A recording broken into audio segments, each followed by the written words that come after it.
Nossa introdução nos diz. Nesta lição mostraremos que a família é um projeto de Deus e que há valores fundamentais sobre os quais ela está edificada.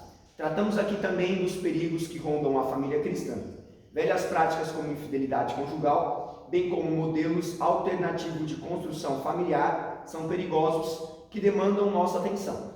Contudo, há uma narrativa que faz passar a infidelidade conjugal como algo natural e normal. Mudou-se o rótulo, mas o veneno continua mortífero.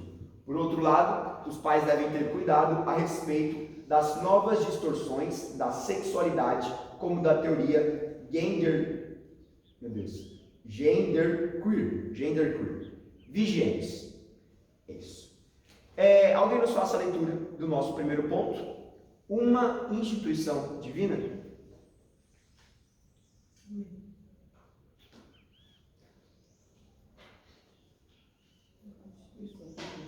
Quando consultado pelo fariseu sobre a questão do divórcio, Jesus respondeu: portanto, o que Deus ajuntou não separa o homem. Mateus 19:6, parte B. Ao dizer que ninguém separasse o que Deus havia ajuntado, nosso Senhor se referia à constituição familiar. É mais com essa fala, Jesus reconheceu que a família é uma instituição divina. Foi Deus e não o homem que o criou. A família, portanto, é a criação de Deus. Esse fato mostra a importância que a família tem no projeto de Deus para a humanidade. Ora, ele tem um projeto para a humanidade e nele Deus incluiu a família e ele tem um plano para a igreja. E nele Deus também inclui a família. Muito obrigado. Nós vemos então que quando perguntaram a Jesus a respeito do divórcio, e o que Jesus fala, ele trata justamente sobre o princípio, como Deus havia estabelecido, como Deus havia feito no início. E às vezes as pessoas pensam, né? A gente já comentou sobre isso, é bem breve nesses primeiros pontos, mas não foi Deus que uniu eu e meu esposo ou eu e minha esposa. Isso foi o homem, não foi Deus, então vamos desfazer. Não. O que é indissolúvel é o casamento monogâmico e heterossexual. Então, o casamento é a instituição que Deus fez para ser indissolúvel. Não é as pessoas, foi o homem que juntou. Não, o casamento, onde as pessoas se unem, onde a constituição familiar ela é marcada pelo casamento. E isso é o que Deus uniu. Então, Deus ele fez do casamento uma união indissolúvel. E pronto, acabou. Casou, acabou. É essa a vontade de Deus. E nós vemos então que a constituição familiar ela é marcada pelo casamento. Uma família ela vai ser agora edificada. Uma família ela vai onde duas pessoas elas vão estarem unidas, elas formarão uma família, a partir disso futuramente terão filhos, mas está demarcado pelo casamento. Deus foi aquele que criou o casamento, celebrou, é uma instituição divina, então foi uma vontade do céu manifesta na terra. E qual é o propósito disso? O propósito disso, sempre a gente fala, né, que a nossa vida é para a glória de Deus. A família também, ela tem que ser para a glória de Deus. Onde os filhos olham para os pais como pessoas que glorificam a Deus na criação dos filhos. E onde os pais olharão para os filhos e verão que os filhos glorificam ao Senhor nas ações, pelos ensinamentos que tiveram a respeito da palavra. Então, não importa se você está criando seu filho para ser um engenheiro, um médico, um advogado, um professor, não importa. Se você está criando ele para isso, legal, mas lembre-se de você criar ele para ser um cidadão dos céus.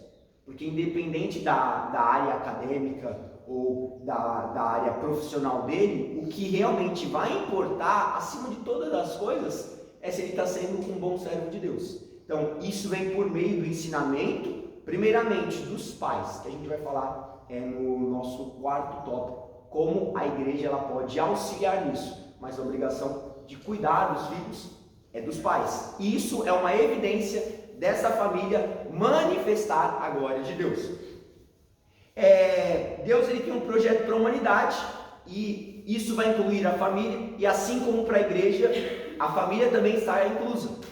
A igreja, ela é a família de Deus. A gente sempre falando sobre isso. A igreja ela é a família de Deus. Eu esqueci de passar um versículo, mas é Romanos capítulo 8, versículo 17, que é bem conhecido. Se alguém tivesse caminho dos jovens, era só ali atrás. Mas, o 16 diz, olha, o mesmo Espírito testifica com o nosso Espírito que somos filhos de Deus. E se nós somos filhos de Deus, somos logo herdeiros também, herdeiros de Deus e co-herdeiros com Cristo. Se é certo que com Ele padecemos, para que também com Ele sejamos glorificados. Então, a mesma glória de que há sobre a vida de Jesus está repartida conosco. Nós somos herdeiros juntamente com Ele, né? Co-herdeiros. Nós somos herdeiros com Jesus, porque nós somos filhos de Deus.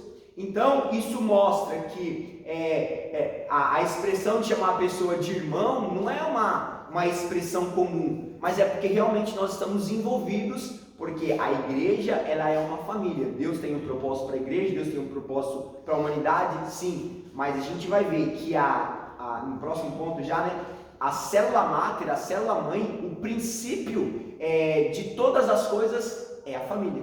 Então, o inimigo ele atua muito, ainda mais nos dias atuais, contra a família, porque como nós falamos e vamos falar mais à frente, que famílias fracas, igrejas fracas. Famílias fortes, igrejas fortes. E nós vamos ver o poder da palavra que faz da igreja forte ensinar as famílias também a serem fortes. Irmã missionária Nívia, por favor, Gênesis capítulo 1, versículo 28. E Deus abençoou, e Deus lhe disse: frutificai e multiplicai-vos, e enchei a terra, sujeitai-a, dominai sobre os peixes do mar, e sobre as aves dos céus, e sobre todo animal que se move sobre a terra. Amém. Muito obrigado. Como a gente falou, a constituição familiar ela é um projeto divino, e Deus está abençoando o homem e a mulher, né? No versículo 27 diz que criou Deus o homem à sua imagem, a imagem de Deus criou, homem e mulher os criou. Então, eles foram criados antes deles serem formados, e por eles serem criados, Deus já tinha dado a sua bênção sobre os dois, dando a bênção sobre a união com propósitos. Deus não faz nada sem propósito, e o homem não foi feito sem propósito, a família não foi feita sem propósito. A gente falou no início da aula sobre estar lado a lado, né? Socorrer, auxiliar e ajudar, debaixo de uma missão. Qual era a missão? Multiplicai-vos, enchei a terra e sujeitai, e dominai sobre os peixes do mar, sobre as aves do céu. Então, Deus ele constituiu o ser humano para dominar. É por isso que às vezes fica naquela guerra dentro de casa, né? Um querendo dominar aqui, outro querendo dominar ali, porque nós fomos abençoados pelo Senhor para dominar em conjunto. E às vezes a nossa mente natural, a nossa mente carnal fala, não, a minha vontade tem que prevalecer. Mas vai ter dia que você vai ter que dar o braço a torcer, com certeza, ouvir a palavra, ser confrontado por ela, e aí a bênção do Senhor vai estar sobre a sua vida. Então, Deus ele tem uma missão para a família. E esta família só vai chegar no objetivo dessa missão se ela estiver unida, cada um entendendo os seus papéis, sabendo que às vezes você vai ter que dizer, tá bom, desculpa, eu errei. E às vezes você vai ouvir isso e não vai falar, eu te falei. Não, vai falar, tudo bem, todo mundo erra. Então quando você faz isso, você vai ter um crédito aí no céu, que no dia que você errar, a pessoa vai tratar você da mesma forma. Mas se não tratar, não se preocupe. O importante é a sua boa consciência. Mas é isso. Perfeito. Esse é o nosso primeiro tópico, falando sobre a família sendo uma instituição divina. Alguém tem alguma dúvida? Alguma pergunta? Uma coisa? Fala que tem que casar e multiplicar. E quando tem opção de que a pessoa casa não quer ter filho assim, ou um quer outro não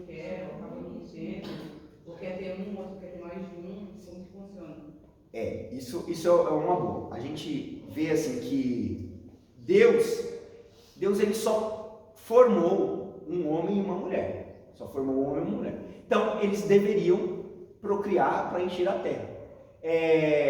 Foi uma ordenança do Senhor. E por isso que o casamento, hoje em dia, ele tem essa figura de continuidade de vida, de dar descendentes, porque a gente ainda está cumprindo, né, a gente, seres humanos, cumprindo o que Deus falou, para multiplicar e encher a terra. Porém, hoje em dia a gente já tem quase 8 bilhões de pessoas na Terra. Existem lugares, um exemplo, na China, que tem uma limitação de filhos. Sim, na China tem uma limitação de filhos. Às vezes por causa de recursos naturais, espaço geográfico. Porém, a Bíblia diz que os filhos, eles são de quem? São do pai e da mãe? Não. São de quem? Então, os pais, eles cuidam destes filhos, porque eles pertencem ao Senhor. Então, a bênção de ter filhos dentro de casa é algo que foi concedido por Deus. Agora, se a pessoa tem métodos preventivos para não querer isso, ou tem as suas razões, aí a gente não pode generalizar, né? Às vezes um quer e outro não quer, e o que... existe a frase, em briga de marido e mulher, ninguém mete a colher, né? Ainda mais quando se trata a respeito de filhos, né? Obviamente que filho você não vai ficar fazendo quanto ele te custou, porque você não criou o filho para você. Você não cria o filho para você. Pais não criam um filho para vocês. Vocês criam o filho para Deus e ele vai dar continuidade. Então, assim, eu acho que isso vai acabar sendo muito particular, mas eu vejo assim que ter filhos dentro de casa é uma bênção, traz alegria. Isso é algo que Deus concedeu como uma dádiva para a família, tá? Mas aí é de ser analisado caso a caso, né? Isso dentro do próprio lar, porque a gente quer, ou às vezes agora não é hora, mas também não fica, quando a gente vai estabilizar, a gente vai ter filho. Ninguém nunca vai estar estabilizado, não. Nunca. Tá com 50 anos, 60, 90, você vai passar por alguma coisa. Então, assim, confia na mão de segura na mão de Deus. Seria igual quando fala, não pode estar quando estiver preparado. A gente não está preparado nunca, né? Porque se esperar estar preparado, você vai ficar despreparado. Se não faz igual um pessoal aí que esquece a tabelinha e vê os filhos, né? Irmão Valdir? Mas era para ter isso, porque tanto é que Deus, quando a esposa era seca, Deus preparava o quê? Uma concubina. Então, peraí. Vou colocar uma cláusula. Calma aí que eu vou pôr uma cláusula nisso. Vou pôr uma cláusula. Não era Deus. A gente está numa aula. Calma, da onde veio isso? A gente vê que Abraão, ele tinha uma serva que chamava Agar. E aí Deus falou: Abraão, você já está idoso, mas eu vou te fazer uma promessa, vai ser pai de nações.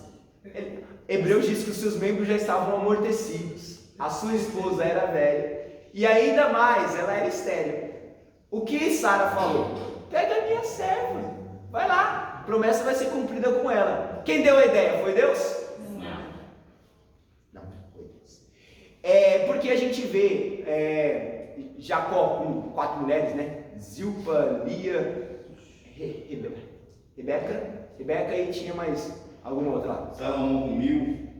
Salomão ele foi cabeça dura. Tá, mas é um pouco mais à frente. Mas vamos voltar pro tempo patriarcal. Por quê? Eu quero falar do tempo patriarcal. Porque do período patriarcal ainda não existia as leis que foram concedidas por Deus através de Moisés. Porém, o que Jesus fala quando os fariseus o interrogam? Ele fala: mas no princípio não foi assim. A vontade de Deus, sempre, Deus ele não mudou seus princípios. Até mesmo, a lei era muito pesada, a graça é mais tranquila. De maneira nenhuma. É ao contrário, a graça é mais pesada, só que existe a ação capacitadora do Espírito Santo para nos fazer chegar um pouquinho mais altos. Porque se você apedrejar, se você matar o seu irmão, você está errado. Aí Jesus vai falar: olha, se no seu coração você tiver raiva do seu irmão, você está errado. Mas peraí, agora não é mais pela ação, é pela intenção. Jesus fala: é isso mesmo, porque eu conheço teu coração. Então, porque eu digo do período patriarcal, usando Abraão, Isaac e Jacó, que todos eles tiveram, Isaac não, né? Menos Isaac. Menos Isaac. Por quê? Abraão orou. Abraão orou pela nora, poderíamos dizer assim, pelo seu filho, e ele teve apenas Raquel. Isaac? Isaac. Isaac era Rebeca. Rebeca. Rebeca. Raquel era Jacó. Isso aí, desculpa. Então, mas é o mesmo princípio. E aí o que acontece? Antes da lei existia, né? Isso os historiadores, assim, não é algo inventado, né? Coisa séria mesmo. Um tal de Código de Hammurabi. Era alguém que desenvolveu algumas leis e permitiu algumas coisas. Isso, embora a gente falou esses dias, embora fosse um princípio legal, embora fosse legal, que era princípio jurídico, não era moral, porque Deus ele não construiu a família para ter adeptos, ele fez de dois uma só carne. Então não foi Deus que permitia ter mulher. Deus ele nunca quis mais de uma mulher, né? Deus ele nunca quis que isso acontecesse, né? Aí vai lá a camaradinha fala, vou ajudar Deus. Não deu muito certo, né? Tanto quanto a gente vê os resultados até hoje. Ismael, Isaac, as descendentes. É daí que nasceu a ideologia.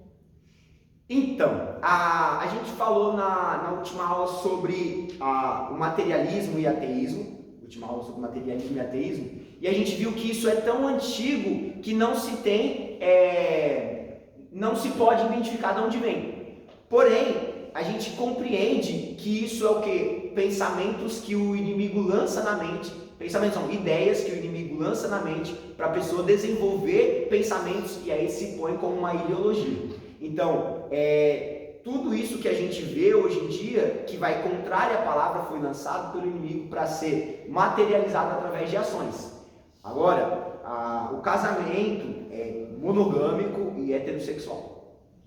Duas só pessoas, sexos opostos, e é isso que é princípio bíblico, tá bom? Então, acontecia isso aí porque o pessoal... Mas aí, o pessoal, eu digo, os homens, eles tinham esse posicionamento, né? Um exemplo, Jacó, a Lia, ela não era estéril, porque teve mais uma mulher, né? Que ele queria outra, mas aí, toda aquela história. Mas enfim, vocês entenderam perfeitamente. Seria né? 2 carnes, seria 3 carnes, 4 carnes, assim por diante. Virou um açougue, né? Na verdade, o churrasco, né? Muito bom. Bom, vamos ao 2 então, a célula mata. Sim. Então no início, que nem a Débora tinha perguntado, tinha falado que falou sobre nascer e multiplicar. Um pensamento de antigamente de hoje, mas antigamente era uma lei, porque eu não lembro agora o nome deles, mas teve aquele homem Judá, que tinha jogava um o sêmen filho na terra humano. e ele foi morto por isso. Então era obrigado, era uma lei, eles eram obrigados, nascer mesmo e multiplicar ou Não, não é uma obrigação, é uma consequência natural da vida. Ali, como humano, o que acontecia é porque ele não queria dar descendência para o seu irmão. E aí se tornou abominável aos olhos de Deus, aí Deus o matou. Então, não é porque ele não queria ter filho que Deus matou ele, mas é porque ele... Oi? É por causa da intenção dele. Por causa da intenção dele. Então, embora todos... na graça, o que se expressa é a questão da intenção, mas na lei, que era a ação, ela já era precedida por uma intenção. Então, isso foi desagradável à vontade de Deus. Então, se a pessoa não quiser ter filho, é uma decisão dela. Porém... Uma vez muitos anos a gente discutiu esse assunto, até eu tinha não sei se era uma escola bíblica, eu sei que a gente discutiu esse assunto na igreja mesmo. E aí ele até era um professor teológico e estava falando que Deus ele planejou o mundo, né, em 7 dias. Então assim, tudo foi planejado. Então assim, o cristão ele pode fazer o seu planejamento, ele falando, né, na questão da construção da família, né, Constituição quer dizer, você pode esperar um tempo, porque Deus dá esse direito pra gente, que a gente tem um livre-arbítrio, né? Então, quer dizer, você tem a sua decisão, mas assim, o casal, ele foi levantado por Deus, foi construído para constituir realmente a família. E se você quer continuar a sua descendência, você tem que gerar filhos, né? Mas a condição de você ter 10, 20 filhos, antigamente que não podia tomar anticoncepcional, a igreja era disciplinada, mas a mulher que tomasse, né, o anticoncepcional. Então, assim, tem pessoas que não tinham condições de ter, a mulher era tão fértil que, né, todo ano ela engravidava, né? Então, assim, aí ele falou, nessa condição do planejamento familiar, até mesmo a gente vê nas condições de hoje, né? Mesmo às vezes as pessoas não tendo muita condição, às vezes tem muito filho e, né, não tem uma instrução na realidade, né? Porque naquela época eles tinham bastante filho, mas a mulher, ela cuidava da casa. A mulher ficava na casa com os filhos, a gente vê lá, né, depois a gente vai ver lá na frente, sobre a educação dos filhos, tudo. Quer dizer, começava tudo de casa, o marido ele era o provedor do lar, mas a mulher ela cuidava dos filhos. Hoje a mulher fica fora e o filho fica aí, né? Então, assim, eu acho que tudo realmente tem que ter, né, um planejamento, estou dizendo as palavras na Bíblia, pela minha visão, assim, pelo planejamento familiar hoje, né? Eu tenho essa visão. Deus, quando eu casei, Deus falou que não ia me dar muito filho porque ele me queria na obra. Então, assim, Deus falou isso, só que, tipo, aconteceu, tipo, só o Caleb que eu não evitei, assim, né? Falei, se Deus der, né? No mês seguinte eu estava grávida, né? Casei, não, poucos dias eu engravidei, né? Casei e já engravidei. Mas, assim, foi plano de Deus, você, a Gabi, assim, né? Que vieram depois, né? E, então, assim, a gente entende que tem coisas, assim, que a gente tem que realmente se programar, né? Para poder, se a gente quer ter as coisas assim, não digo sempre no nosso controle, tem que estar sob o controle de Deus, né? Mas na direção de Deus. É sobre isso. Uma observação só, né? Oi? Igual essa, foi tudo Planejado, ô, Senhor, não tinha expectativa, né? Ou às vezes, ou como a senhora disse, né? Do homem são as preparações do coração, mas a resposta vem da boca de Deus. Se Deus determinou, a gente sabe que existe o livre-arbítrio, porém tem coisas que Deus determina, e isso é claro, né? Senhor, eu não sei, tem gente que faz tudo para evitar e tem filho, porque foi algo determinado por Deus, porque Deus tem um propósito através disso, né? Então, não apenas nos filhos, mas também em diversas coisas. Se Deus determinou, está determinado. Bom, e é isso. Vamos dar sequência, segmento. A célula máter da sociedade. Bom, alguém nos veio? Amém. No contexto social, a família é a primeira instituição a ser estabelecida. Gênesis 2:24. Ela é a célula máter da sociedade, ou seja, na base da sociedade está a família. Na verdade, não poderia haver sociedade ou vida social sem a existência da família. Esse fato é de suma importância para interpretar corretamente qualquer fenômeno social. Não há dúvida de que desagregação da família moderna está no topo dos principais problemas sociais ora presenciados. Amém. Muito obrigado. Então, célula máter é uma expressão que está querendo dizer a célula mãe. A origem da sociedade está baseada na família.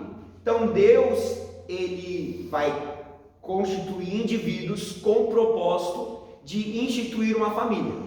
E esta família, se relacionando com outras famílias, relacionando de união, ela vai formar uma sociedade.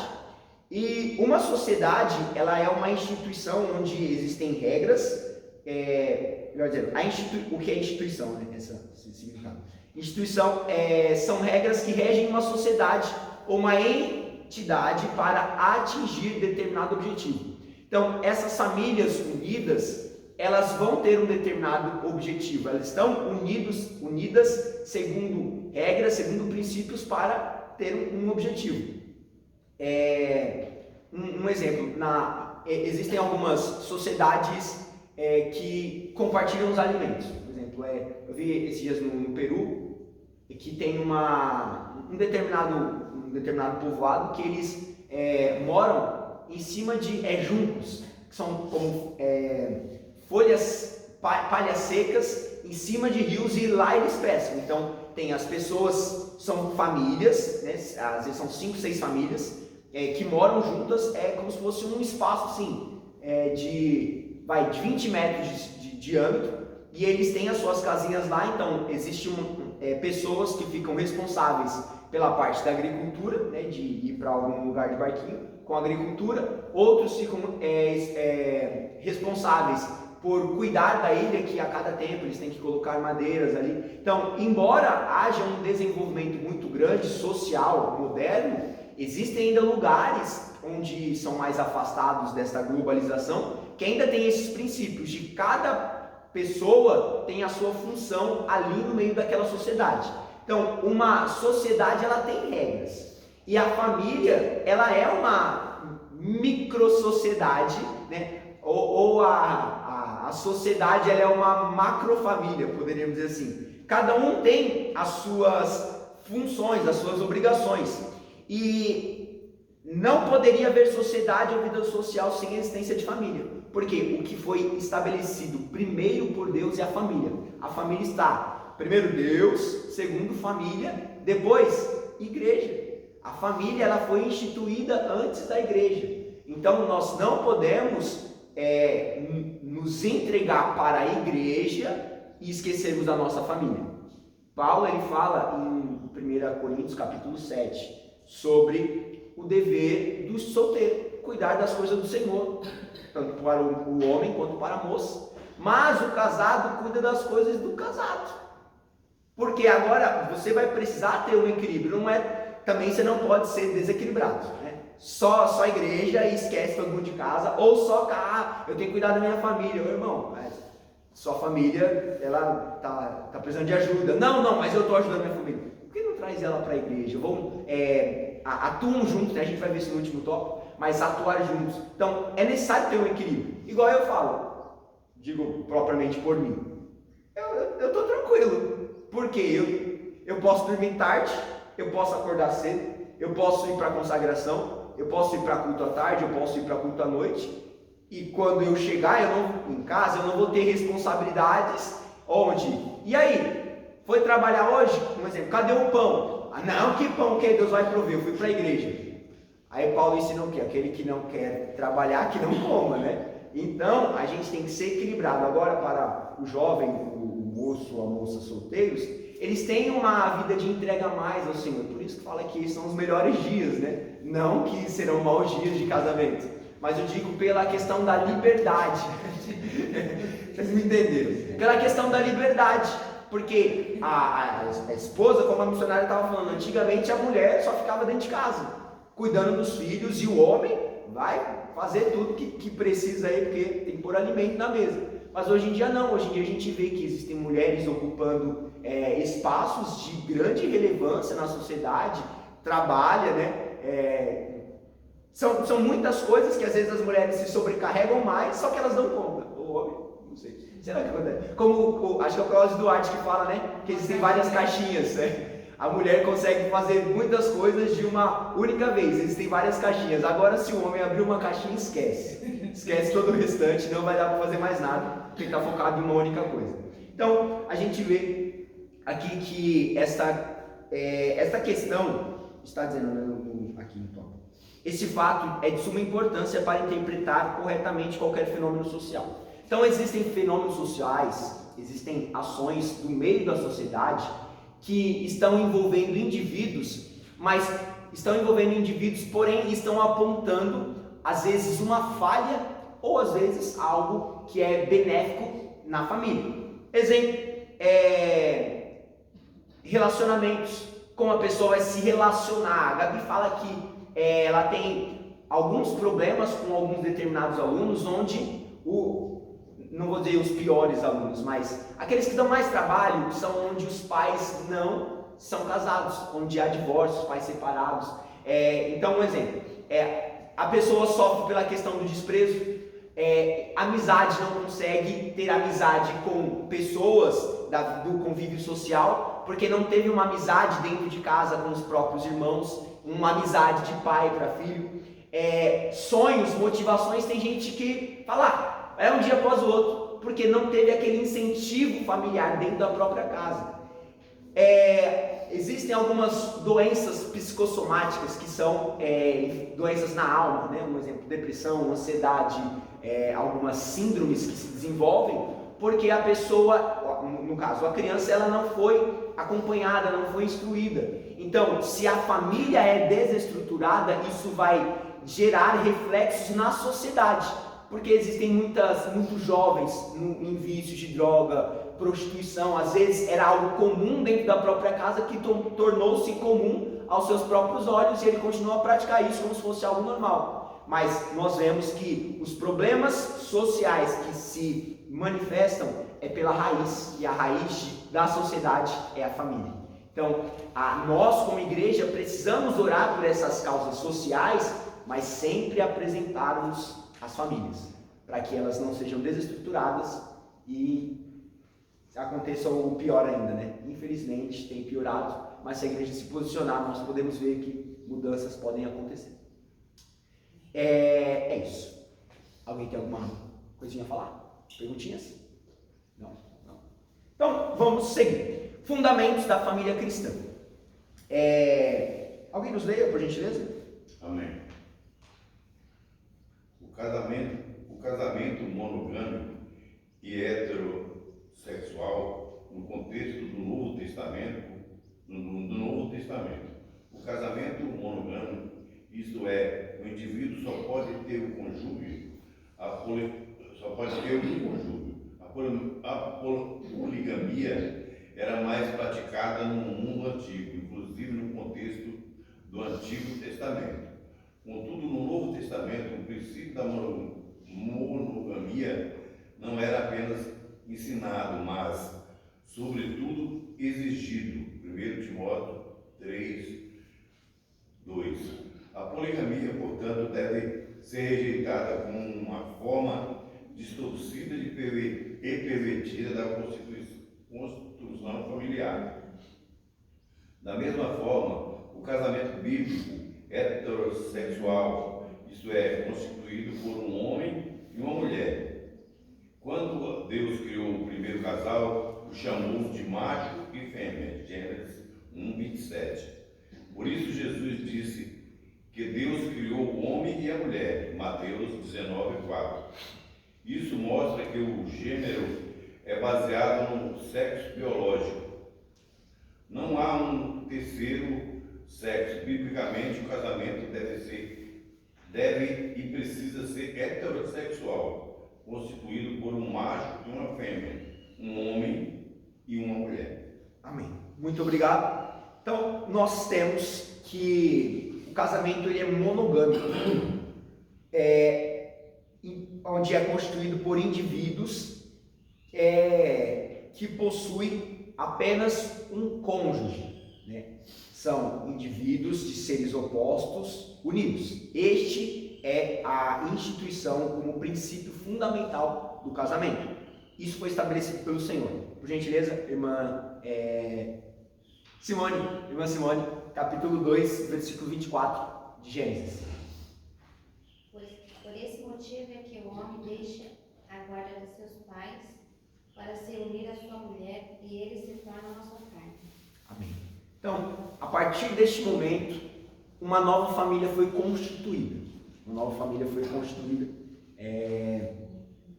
E é aconselhável, né? Assim, deixará o seu pai e a sua mãe. Como eu compartilhei esses dias um vídeo no Facebook de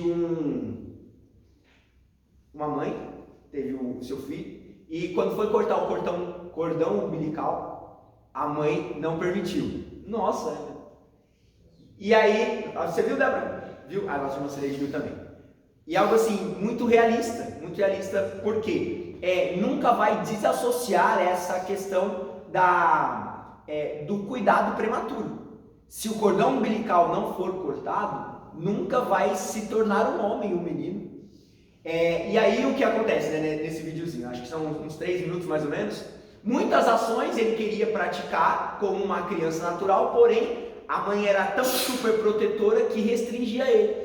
Até que os dois foram envelhecendo, ele tentou conhecer uma moça, e aí a mãe agiu com uma forma muito ríspida, apartando. Um determinado tempo, né, a mãe tentou se relacionar com um rapaz, né, estava conversando no mercado, e aí o filho não gostou, então assim, um influenciava a vida do outro, até o momento que a sua mãe envelheceu, né, é engraçado que ela fica bem pequenininha, e aí vem a morte e leva embora.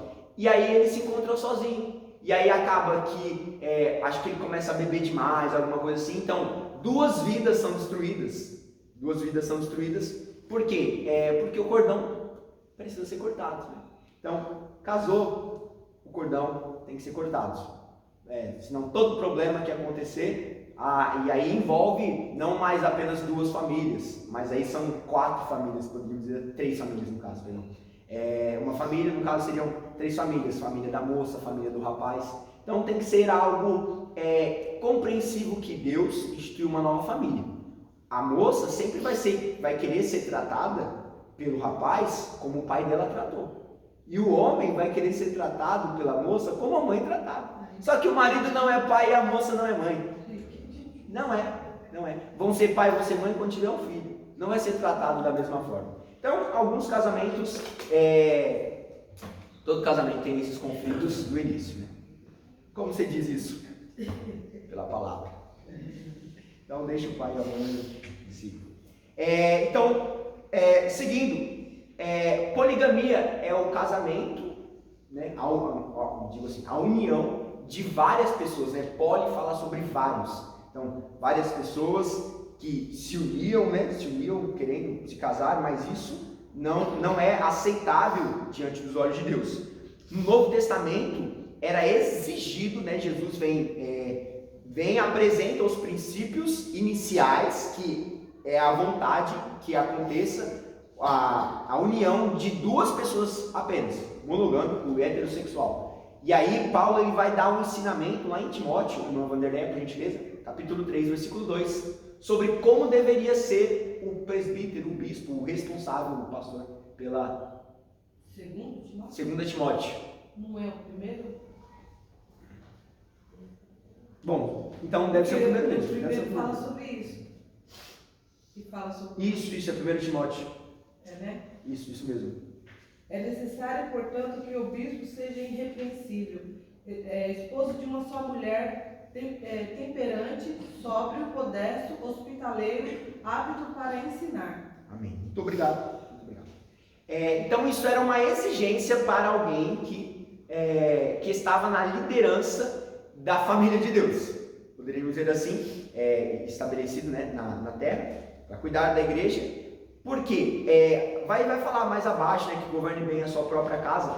Eu estava um dia cortando o cabelo e aí o rapaz falou: nossa, eu gostava tanto dos meus antigos líderes, tal, o pessoal era muito legal, assim, conversava com a gente, instruía, a gente via assim o amor, era um casal muito abençoado. E aí o pastor colocou um outro irmão lá.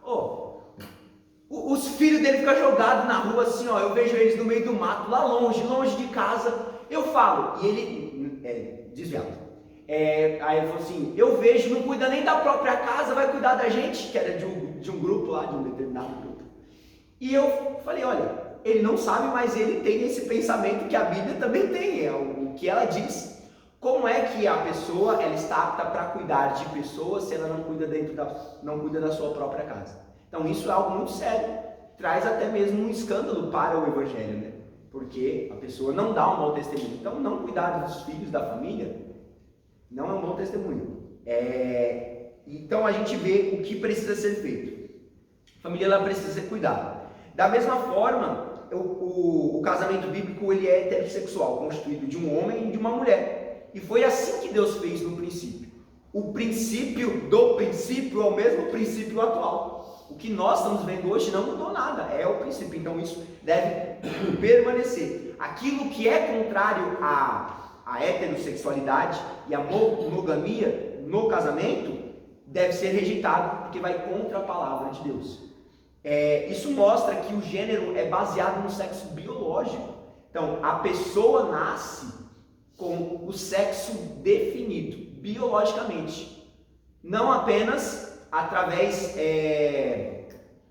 não apenas através da diferenciação das genitálias, mas da composição hormonal. Tem um ditado que diz, né, que mulher de bigode nem o diabo pode, no jargão. Porém, não tem como, embora o homem tome hormônios para querer ser, ele nunca vai ser, porque Deus constituiu apenas 2 sexos. A gente vai ver que algumas pessoas querem colocar um terceiro sexo na história e outras falam que não tem nenhum. Aí já vai... É algo até incompreensível, né? Porque não faz sentido isso. Mas a gente vê das ideologias que é implementado. Então a gente vai falar mais disso no outro tópico para dar mais consistência. Então Deus criou apenas 2 gêneros, macho e fêmea, masculino e feminino, time masculino e time feminino, e é isso. Não há mais nada. Então o casamento, ele sim deve ser conforme os princípios do Senhor. Alguma pergunta? Em alguns países a poligamia é algo comum, né? Na África do Sul, Marrocos, sei lá. Sim. E até que ponto a divisão aí da questão cultural e a lei de Deus? Isso. A gente tratou a respeito de que existem coisas que são legais, tratando dentro de princípios jurídicos, mas não são morais dentro de princípios de Deus. Se existem países, a gente falou isso, eu não lembro se foi no segundo trimestre, que toda cultura que vai contra a cultura da palavra, ela deve ser transformada. Romanos capítulo 12, né? Renovação de entendimento. Quando a palavra ela é exposta, o ser humano ele vai ver, porque assim, a gente às vezes, por exemplo, cria versículo bíblico na mente, isso é comum. Porém, quando a gente tem um entendimento do que a palavra diz, a gente fala, opa, estou errado, e aí muda de posicionamento. Assim como uma cultura equivocada tem um posicionamento equivocado, ela pode mudar pelo entendimento da palavra. Então, qual é a vontade de Deus? Embora no seu país pode ter escolha de 10 mulheres, mas o que a Bíblia diz como é o princípio, a célula máter de todos os seres humanos, um casal, 2 pessoas unidas. Então, se isso acontece, isso não é um casamento validado pelo Senhor e é algo que deve ser dissolvido. Casal é homem e mulher, porque tem gente... Aí entra uma outra pergunta que é da lição passada. Sim. Se essa pessoa se converte, aí já entra o divórcio, porque ela vai ter que divorciar de mim. Então, mas aí eu entendi essa pergunta. Mas Deus abomina o divórcio do casamento estabelecido por Ele, né? 2 homossexuais se casaram. 2 homossexuais se casaram. Agora a gente casou, Deus abomina o divórcio. Primeiro já foi esse casamento, que não está dentro da palavra. Então, se o casamento não é validado por Deus, o divórcio... Mas aí então cabe ao noivo escolher. Mas aí que... para o ímpio. É isso. O divórcio abominável pelo Senhor é do casamento heterossexual e monogâmico. Tá bom? Eu sei, eu entendo. Tem um filme aí. Mas é isso. Alguma pergunta mais? Esses dias eu estava ouvindo essas propagandas que aparecem quando tá tocando o hino. Aí a menininha, tipo, ela dá a mão, tinha um casal homossexual, né? Aí, pai, não sei o que, assim. Aí eu, tipo, começou a olhar assim com a cara feia, falou assim, aí, tipo, começa a contar a história, olha, ela não tinha, os pais não tratavam ali, foi dado para adoção, e a gente adotou agora ele é feliz, a gente, tipo, querendo dizer, importante o amor, a gente está dando conforto, cuidando, né? Tipo, e ela dizendo que ela criança estava feliz, porque agora ela tinha os pais, né? Nós chamávamos os 2 de pai, né? Então, tipo assim, é uma situação assim bem, a gente vê que na realidade, na sociedade, até mesmo a televisão mesmo, né? A gente fala da imoralidade, que ela é a que mais incentiva mesmo para essa questão, né, da homossexualidade e da destruição da família, porque isso é o que pode destruir, porque como é que vai procriar se o casal já além, a criança é criada naquele ambiente, ela vai crescer achando que aquilo é certo. Uma Desconstrução. Isso do que Deus, o que Deus projetou, se uma ideologia, um posicionamento é tomado que vai contra ao curso natural, isso é desagradável para o Senhor, isso tem o propósito de destruir os princípios. Então, princípio não destrói princípio, porque o princípio ele é único, ele é moral, ele é universal. Mas as ideologias elas querem implementar pensamentos na mente da sociedade para tratar como natural, mas isso é desagradável. Do diabo, né? Porque ele quer Estratégia, cauterizar isso a mesmo. mente, né? Isso mesmo. Mente cauterizada não adianta você falar assim, né? Não, vou convencer através da palavra. Se a mente está cauterizada, é um exemplo. Chama a pessoa para um debate. Ninguém nunca vai sair dali e falar, realmente nunca tinha pensado nisso. Não vai. Porque o objetivo, eu digo assim, qualquer debate, o objetivo dali, às vezes, é do que de um atacar o outro com as falhas do posicionamento não visto do outro. Por exemplo, nesse sentido. Então, é uma sutileza de Satanás e a igreja ela tem que estar atenta a isso. Né? Não ver como naturalidade, mas ter o posicionamento correto da palavra. Até porque o que está propagando no Senado é justamente isso, né? Que a gente não seja dono do nosso corpo, né? A gente, em uma determinada aula, diz que o nosso corpo é do Senhor. Porque aí vai ficar igual Sodoma e Gomorra, né? É isso que eles querem plantar. Não sei nem se já está pior, hein? Tá feia a coisa. E o amor bíblico, ele é sacrificial. É um se doando em prol do outro, mas reconhecendo a missão que Deus deu para a família. Cada um dentro da sua área, cada um dentro da sua função, e a família ela é abençoada. Ela sim consegue manifestar a glória de Deus. Vamos então seguir para o ponto 2, dizendo sobre a indissolubilidade do casamento. Qual foi o capítulo que o irmão leu? 1 de Pedro, capítulo 3. Capítulo 3. Deixa eu marcar aqui que depois eu vou. Amanhã. O casamento indissolúvel e confessional. Outro princípio do casamento bíblico é que ele é indissolúvel. Jesus disse que o que Deus ajuntou não separe o homem.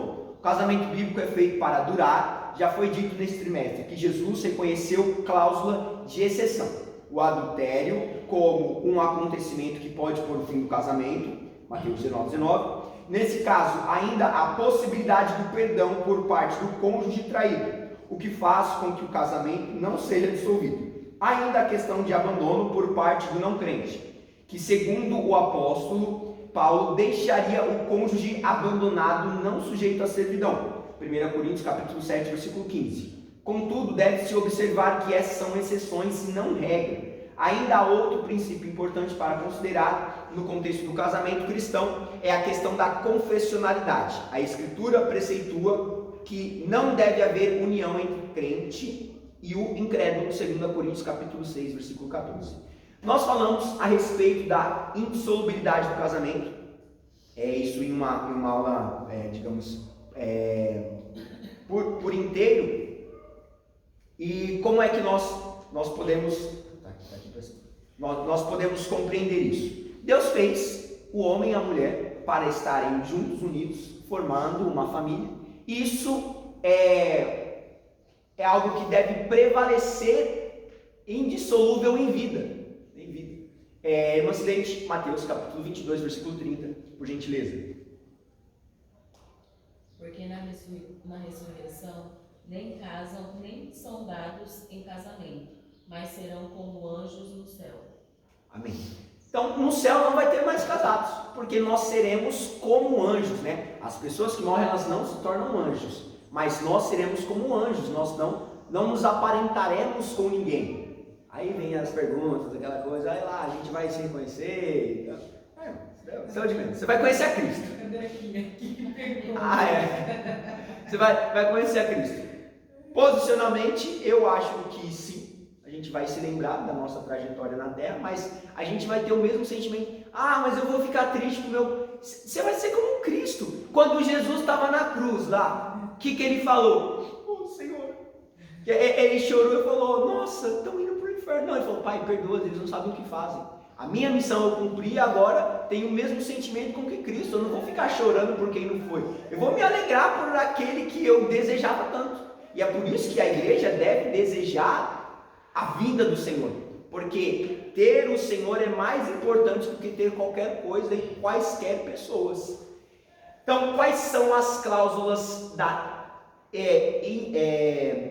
dissolução do casamento, de ser separado? Causas bíblicas, né? O que a Bíblia nos apresenta quanto a isso.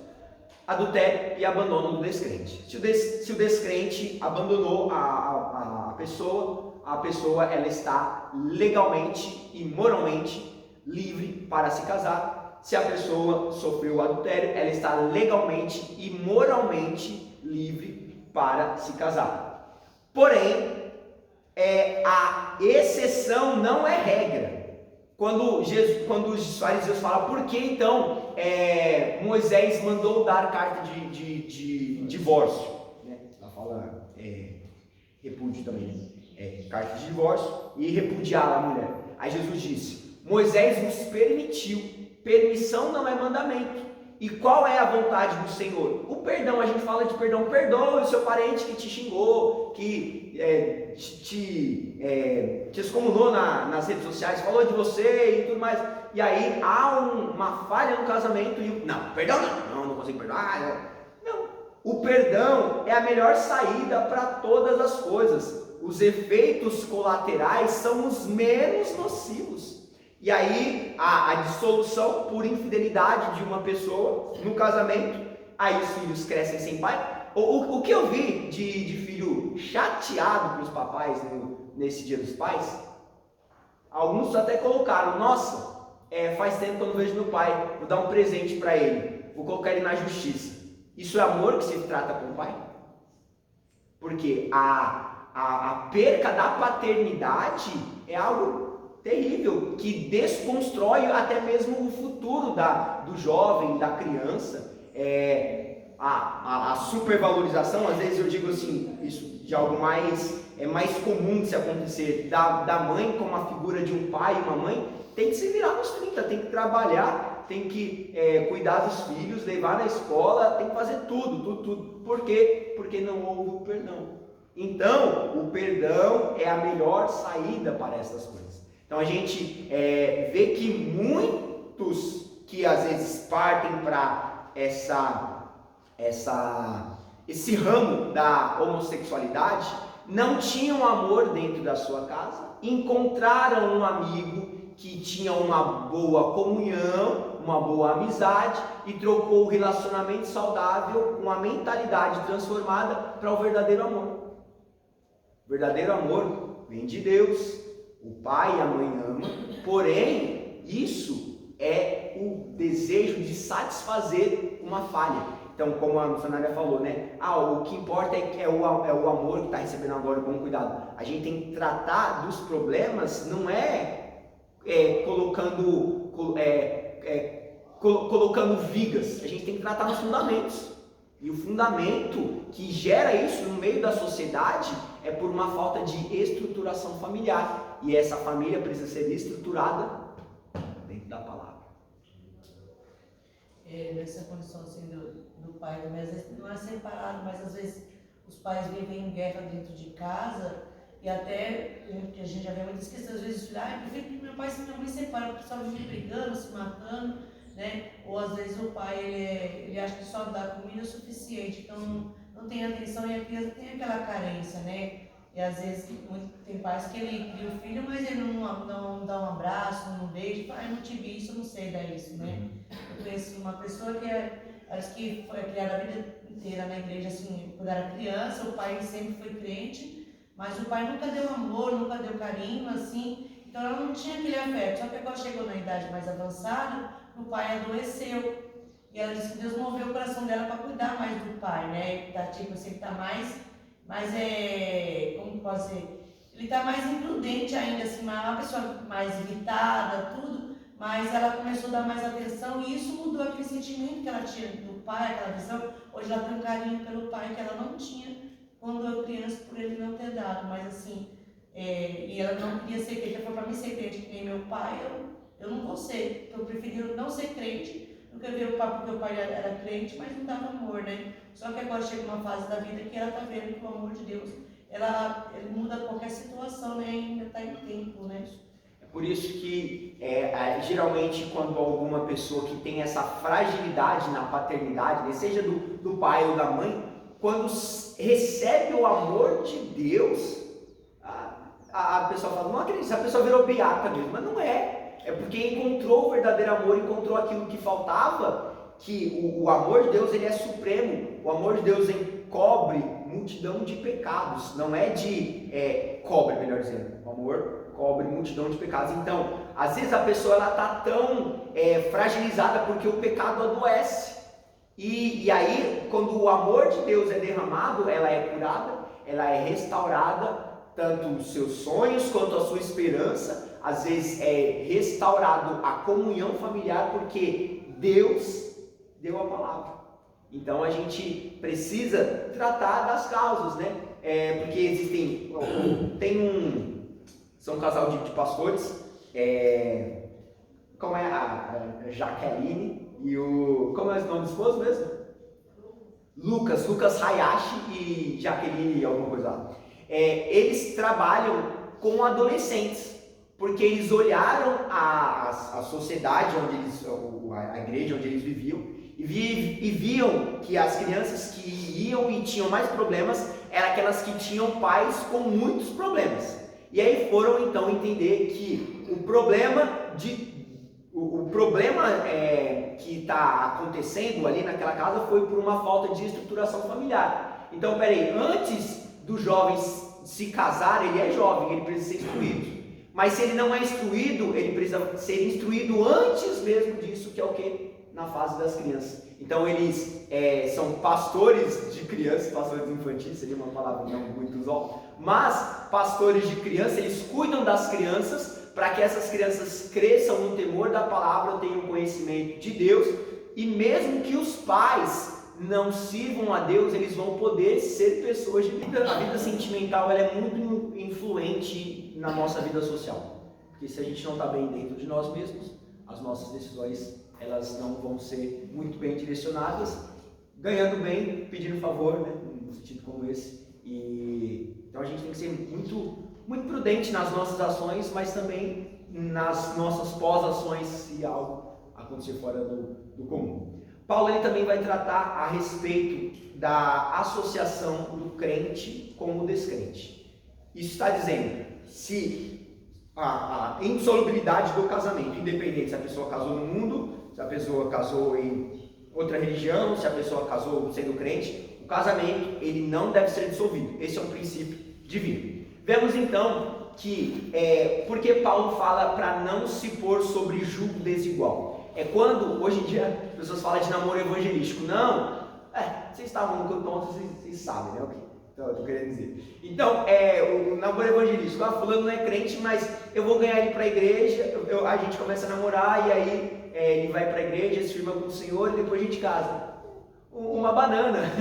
Não vai acontecer isso, é muito mais fácil o que está fora do caminho te levar para mais longe ainda do que você que está no caminho com desejo de satisfação dos prazeres por essa pessoa no caminho do Senhor. O ímpio, ele não tem princípio, ele não tem regra, o que ele quiser fazer ele faz e está tudo certo, não tem Espírito Santo habitando nele para dar direcionamento na consciência. Não, ele está como um servo do inimigo, de Satanás, né?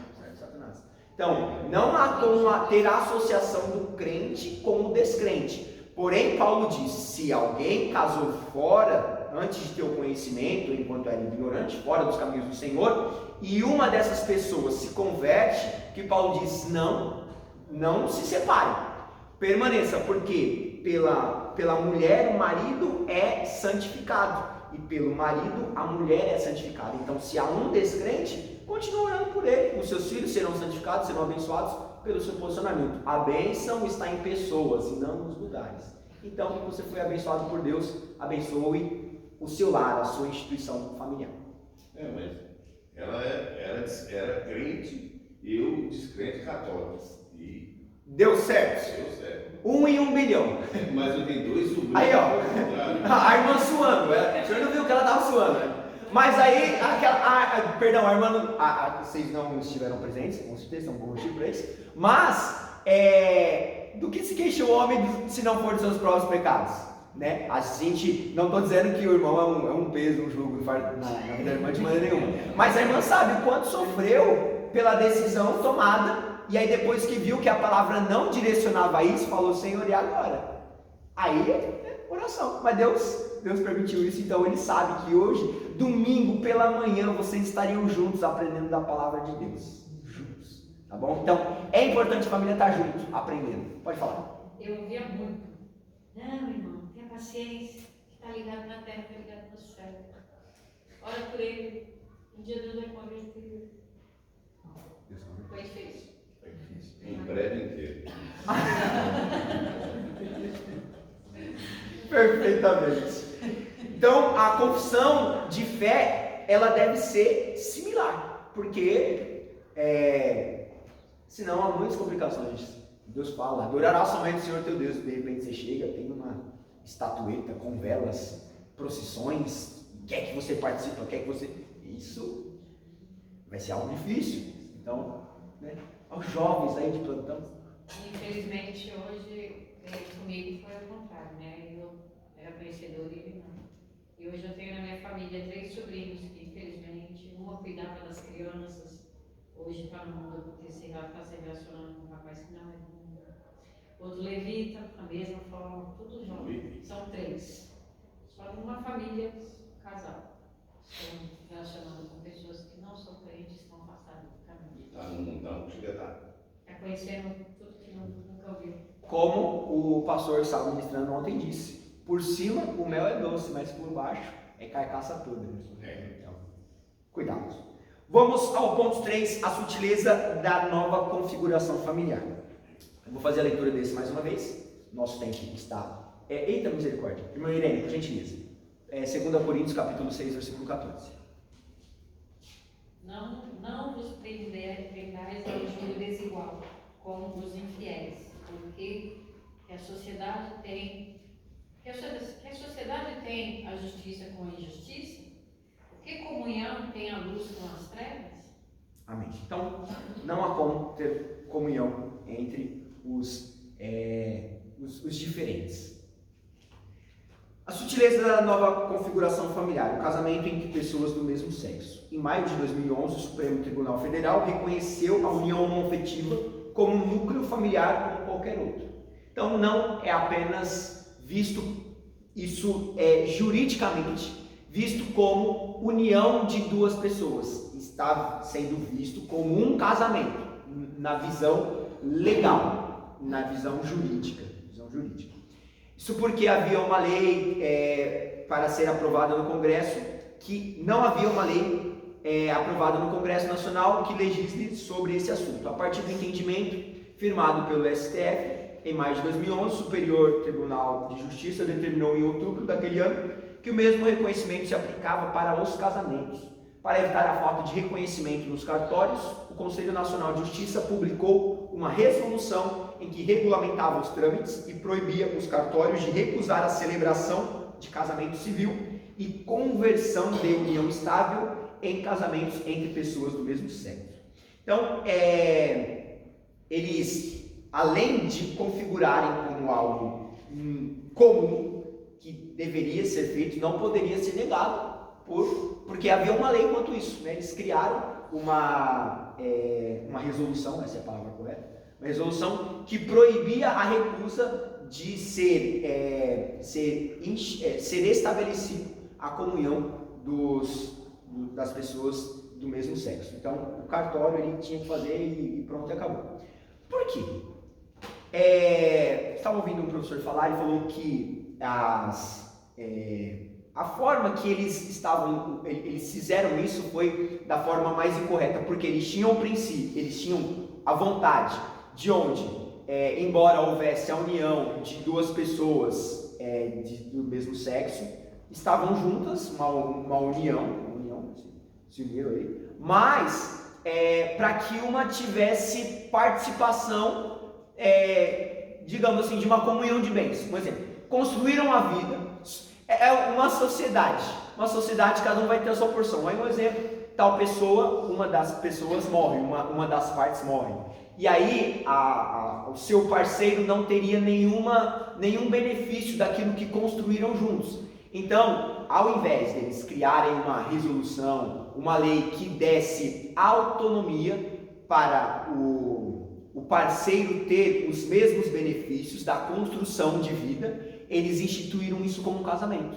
Mas aí foi o pulo do gato do diabo, a sutileza de tornar comum a união com um propósito visível, mas espiritual, com o propósito de destruir a família, o princípio que Deus uniu. Então, foi uma estratégia de Satanás e a gente sabe que isso, uma ou outra hora, iria acontecer. Juridicamente é permitido, porém, não é moralmente aceito por Deus. Então, nem tudo que é legal juridicamente vai ser moral à vista dos olhos de Deus, segundo os princípios do Senhor.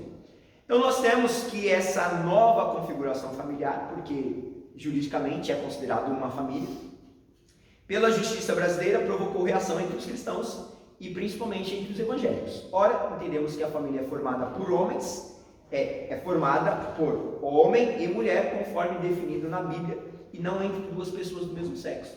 Então, para nós, o casamento é monogâmico e heterossexual. Qualquer coisa além disso é união entre pessoas, união entre parceiros.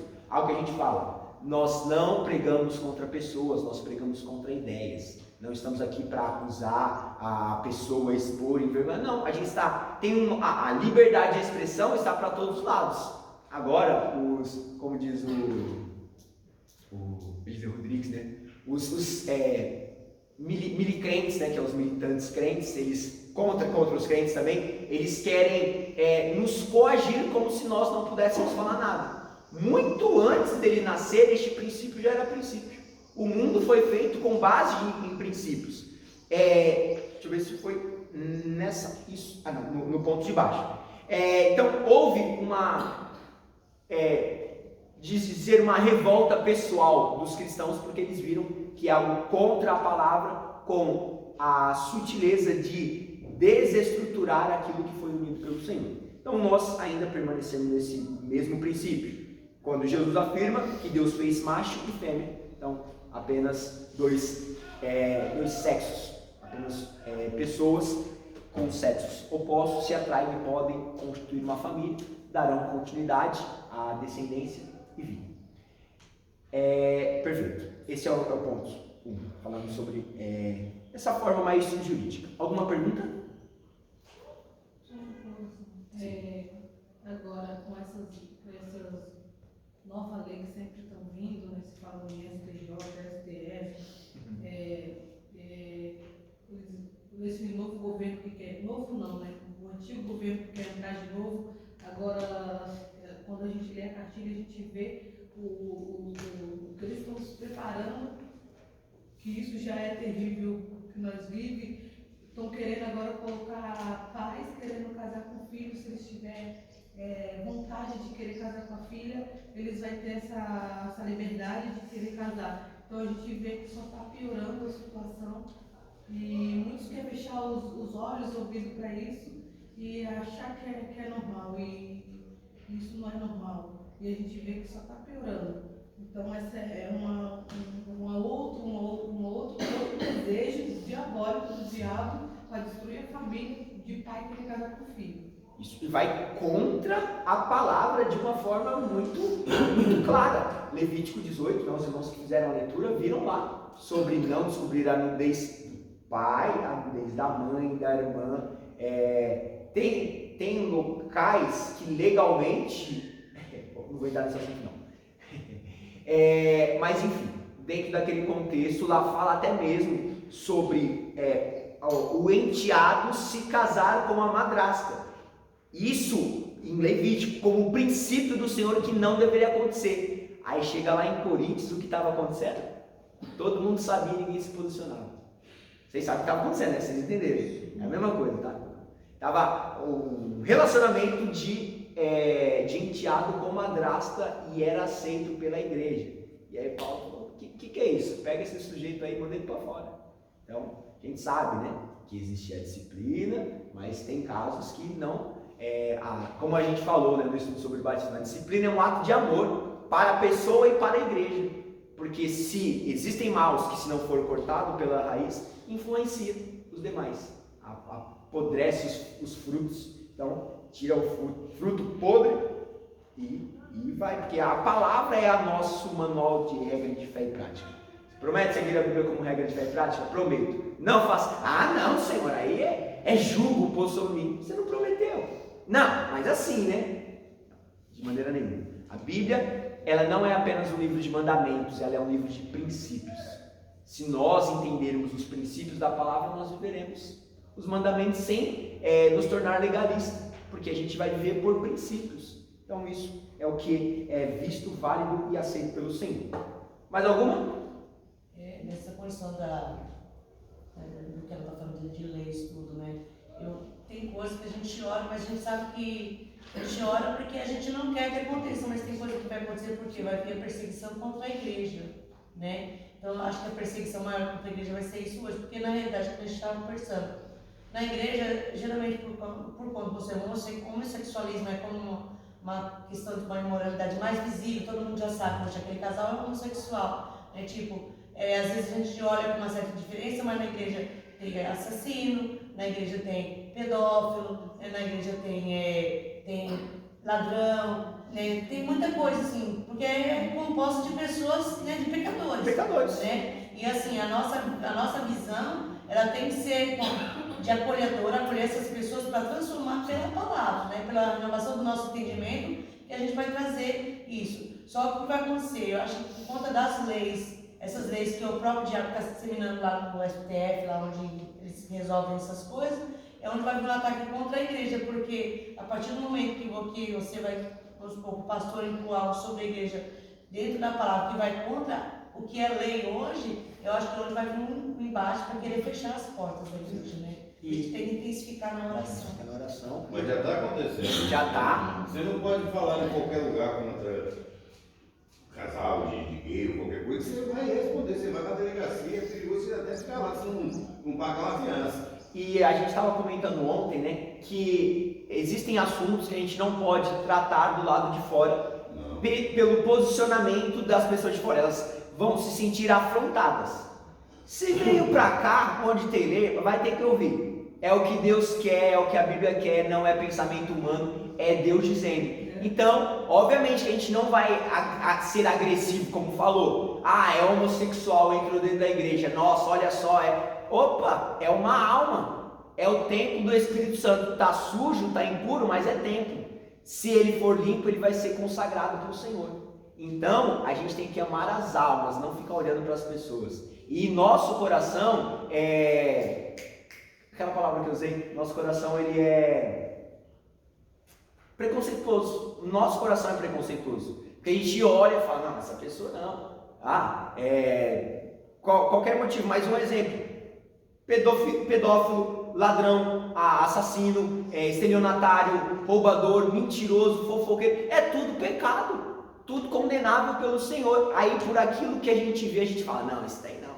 Sociedade não pode vir andando com essa pessoa. Mas Deus te vê, rapaz. Deus te vê. Então, a gente tem que tomar muito cuidado com os nossos julgamentos. Julgamento, Senhor, nós não somos juízes do nosso irmão, mas nós temos que ter um posicionamento segundo a palavra. E é isso. Se quiser aceitar, ninguém é obrigado. O evangelho ele é proposto, não é imposto. Se a pessoa não quiser viver isso, é escolha dela. Fazer o quê? A gente precisa ter a consciência de pelo nosso posicionamento a gente vai ser salvo. Mas não é porque eu tenho um posicionamento que a pessoa do lado vai ser salva porque eu estou obrigando ela. Nem dentro de casa a gente obriga ninguém a fazer nada.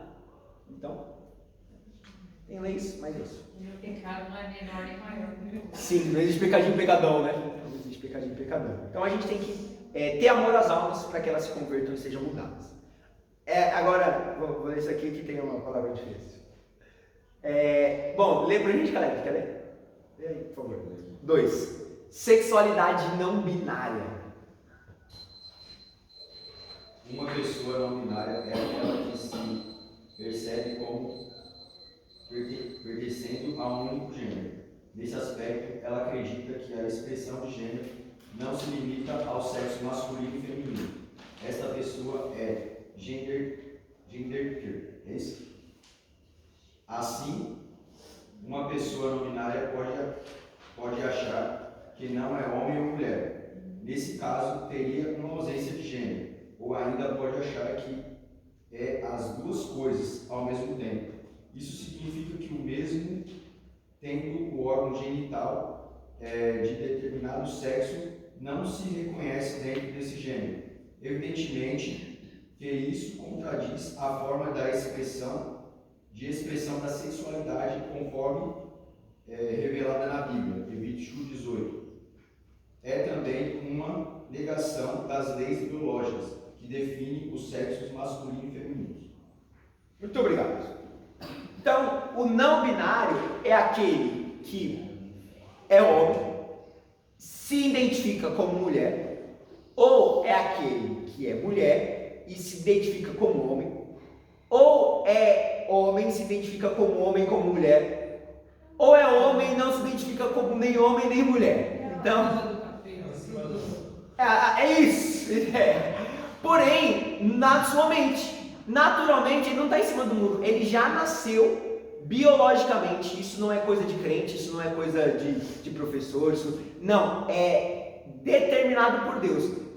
Você escolhe onde você vai nascer? Você escolhe qual família você vai nascer? Se a sua família é rica, pobre, mora no campo, mora no palácio, mora no valado, escolhe? Não escolhe. Isso ninguém luta contra, falando, nossa, as pessoas reclamam. E aí, se elas querem causar uma mudança, elas vão procurar por isso. Elas podem mudar, mas a sua origem nunca vai ser mudada. Assim como a sexualidade. Homem nasce homem, mulher nasce mulher. Deus os fez macho e fêmea. Então, da criação, do gênero, macho e fêmea. Não apenas dos animais, mas o homem. Nasceu homem e a mulher nasceu mulher. Mas a hermafrodita já existe, né? Mas aí é uma... Mas assim, por mais... Eu estou falando da sexualidade. Sim, não, isso. Mas aí é por uma formação congênita, mas existe. Perfeitamente, uma formação congênita. Porém, ele tem um sexo definido ali. E o sexo, ele não é definido apenas pelos órgãos genitais, mas, como eu disse, pela composição hormonal. A mulher pode viver 100 anos, ela não vai ter barba como o homem. O homem nunca vai ter seios naturalmente. Existem leis que Deus estabeleceu quanto a isso, e essas leis são princípios e são imutáveis. Existe a lei da gravidade. Como diz aqui, eu já deixo os irmãos fazerem as suas perguntas. Não se percebe como pertencente. Então, não percebo isso. Eu posso então perceber que eu não sou alto, eu sou baixo. Peraí, em relação a quem? Eu me percebo agora que eu sou uma cadeira. Não, esse é o princípio, não tem nada a ver, e é o que eles defendem, algo que não faz nenhum sentido. Então, isso é uma ideologia de Satanás, colocado na mente das pessoas, para que o grupo social se desenvolva pensando que isso é verdade. Mas eles criaram isso para defender o que pensam, mas não tem fundamentação. Eles desprezam a lei biológica por pensamentos sem fundamentos. Existem leis da natureza, leis da gravidade, leis naturais de tudo. Deus, ele fez as coisas em cada coisa no seu devido lugar. Tem um louvor, né, que era das crianças. Imagine, criança se pode, Deus faz tudo no devido lugar. Imagine uma vaca voando, como é? Passarinho berrando, não dá. Aí são vários, mas isso assim, é uma musiquinha de criança? É de criança, é verdade. Porque Deus, ele faz as coisas no seu devido lugar. Assim como você não escolhe o lugar que você nasce, você não escolhe se você vai ser homem ou vai ser mulher. Você já nasce definido. E a ideologia que eles propõem é que o ser humano, ele vai descobrindo-se qual é o seu gênero, como ele quer se identificar no meio da sociedade. Mas nós temos leis físicas, leis, melhor dizendo, biológicas, que contrapõem esse pensamento falacioso. Irmã Débora, depois... Bom, vai, irmã Débora, rápido. Vocês sejam rápidos, já é 10h04. Não, irmã Débora, é a outra Débora. Ela ia fazer uma pergunta, desculpa, esqueci. Vai, Débora, Débora 2. Eu compartilhei no Facebook uma pregação de um pastor chamado Pastor Trovão. Ela colocou aspas, vocês não viram, irmão, foi melhor ainda. E ele fala como uma mulher, ela se vê como homem, ela é lésbica, né? Aí ela fala assim, pastor, eu gosto de você porque você prega a verdade. Aí ele fala, você quer que eu fale a verdade pra você? Aí ela fala, sim. Você fala como homem, se veste como homem. Aí ela fala, é verdade. Aí ele falou assim, mas todo mês você menstrua, não é? Aí ela fala, sim, isso é Deus te mostrando que você ainda pode ser mulher. Pode ser no seu posicionamento visível, né? Esse sentido. Mas é uma questão natural. Tem um exemplo que está assim, muito popular quanto a uma nadadora que ela tinha um desempenho muito ruim. Muito ruim. Na verdade era um nadador, perdão. Nadador. Um desempenho muito ruim. E aí começou a tomar hormônios, estrogênio, né? E várias coisas. E aí ela foi aceita como mulher. Desculpa, irmão, fica difícil de definir assim Elo. Inventaram o pronome neutro, que besteira também. Ela é uma característica. Elo. Não sei. Perdão. Então, ele não tinha um bom desempenho, se identificou como mulher, foi aceito pelo concílio e agora é o primeiro. Vai ver, pensa num maromba, obrigado. Eu ia usar uma outra palavra. É que assim, tem coisa que vai pro YouTube, não sei se o YouTube vai já bloquear no segundo vídeo, né? Desculpa aí, YouTube. Mas vamos ver o que vai dar, né? É isso aí, quando a gente abre outra conta. Vou usando a dos irmãos aqui na igreja. Tá bom. Aí, e você olha assim, o segundo e terceiro, as moças novas lá, de 17, 20 anos, franzinas, com um corpo definido, feminino, e olha o primeiro lugar lá, todo alegre, marombaço. Maromba é uma expressão de uma pessoa muito forte, tá? Uma linguagem mais contemporânea. Tá. Então, está indo contra o curso natural, está tirando vantagem pelo posicionamento da sua mente, algo que não foi prescrito pelo Senhor. Então a gente vê injustiças sociais sendo cometidas, porque eu ficaria muito entristecido, né? Se alguém com uma capacidade não natural conseguisse melhores desempenhos que eu, por não estar dentro de um padrão. Então isso é uma injustiça. Tem bastante vôlei também nessa história. Verdade. O pessoal também falando que ela não pode competir porque ela tem um hormônio masculino e ela está jogando futebol feminino. E teve uma lutadora que ela tava, lutadora, né, que era lutador, e aí foi pro outro time e bateu tanto que acho que deu problema no crânio, não foi? Amassou o crânio da sua adversária, porque era um homem lutando contra uma mulher. Você olha qualquer esporte masculino e feminino, habilidosamente os homens eles têm uma desenvoltura melhor para isso. É algo físico, natural e perceptível. Mas agora, porque se identifica não percebendo como parte de um grupo? Não, só tem 2 grupos, irmão. Vai. Nós faz relembrar assim da época de escola, porque nós meninos sempre andávamos com meninos, né? Jogar bola, aquilo. Aí você vê aquele, já desde o começo, um menino, só que bem feminino, andando com mulher. Você pode perceber isso, desde a época que qualquer uma pessoa aqui vai perceber isso, porque ele já cresce desenvolvendo isso, entendeu? Ele quer se identificar como se fosse uma mulher. E a gente vê que há por trás de todas essas questões uma influência espiritual. Não estou dizendo apenas da homossexualidade, imoralidade sexual, que a gente falou da outra aula bastante sobre isso. Tem gente que, um ator famoso que deu um tapa na cara de um outro, não sei se vocês sabem, para não falar o nome, em uma determinada entrevista, ele falou que no casamento dele é uma união aberta. A esposa se relaciona com outros homens, porque isso era comum dentro da casa dela. Ela cresceu assim, então se tornou comum. Porém, ele ama tanto ela que ele se sujeita a isso. Oi? Se submete. É terrível. É terrível. Então a gente tem que orar para que essas coisas, como o Caleb falou, da cultura, é uma cultura local, uma cultura familiar, só que se vai contra a palavra, essa cultura tem que cair por terra e a cultura do reino ser estabelecida. Então é algo muito, muito sério. Então é isso. As leis biológicas definem sexos, masculinos ou femininos. Só tem 2 times. Tá bom? Deixa eu só perguntar uma coisa Sim. em relação a isso que o irmão falou. Esse ator aí. Ela é adultério. Sim. É adultério. Sim. E ele, por amar tanto, ele aceita. Ele é conivente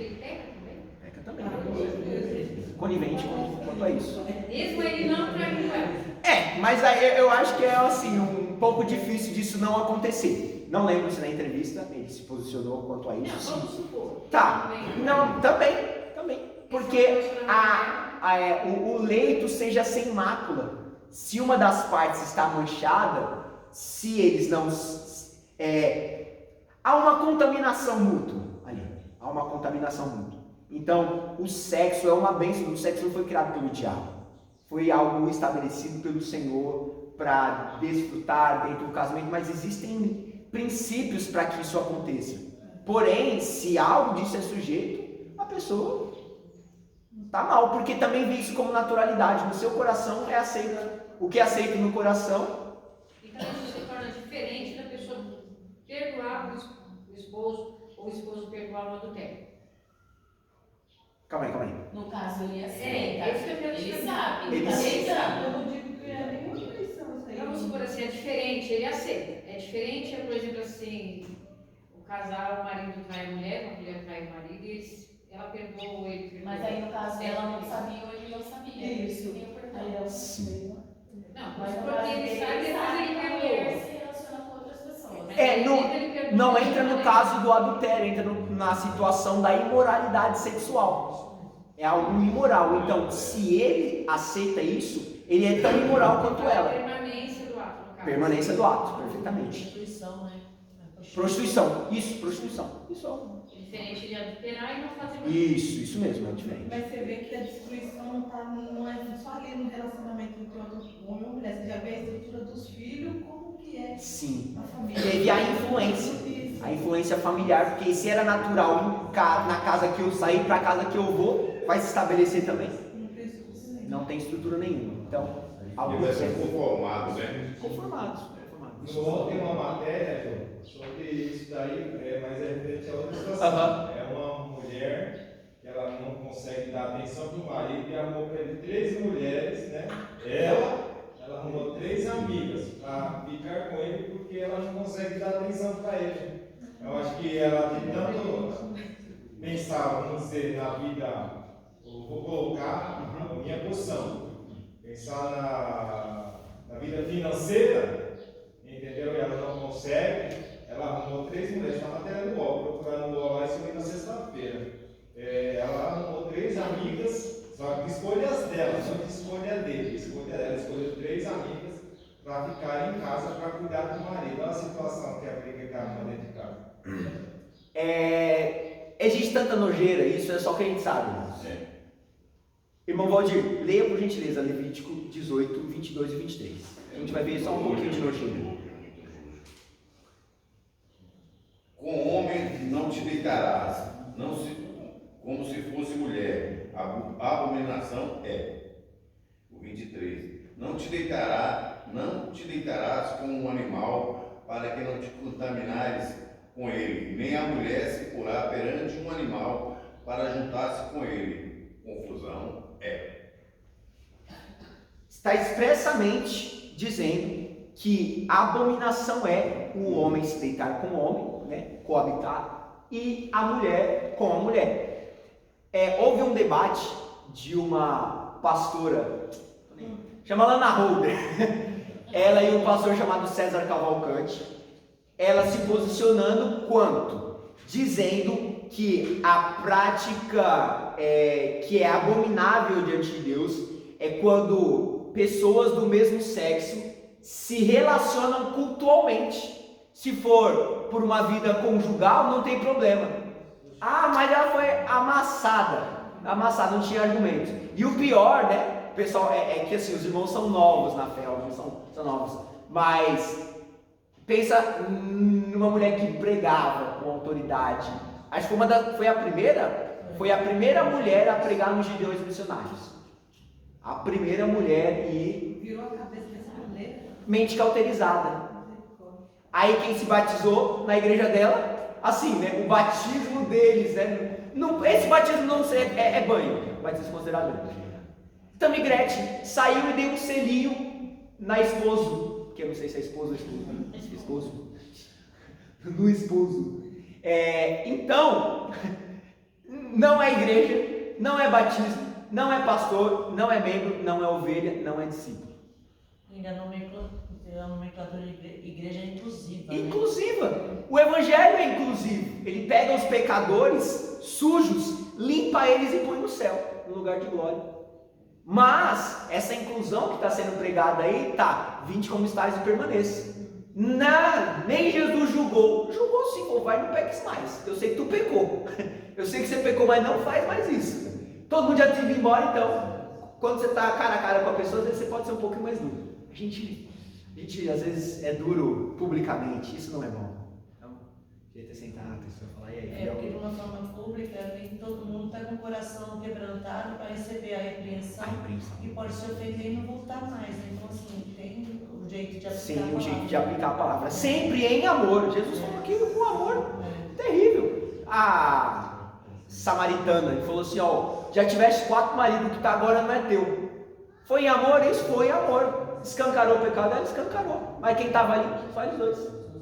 Então tem coisa que não é para ser mostrada, né? Eu ouvi uma vez um pastor falando que a repreensão, ela deve ser particular, mas o elogio ele pode ser público. Porque tem gente, como foi dito, que pode não entender, não compreender da forma que está sendo exposto e achar que aquilo dali é algo mal, uma humilhação, né? Mas muito pelo contrário, é um ato de amor, mas tem que ser feito em amor. Bom, vamos ao último então. Nosso irmão leu quanto à questão da prática homossexual e também uma prática de zoofilia. Isso é confusão, é abominação aos olhos do Senhor.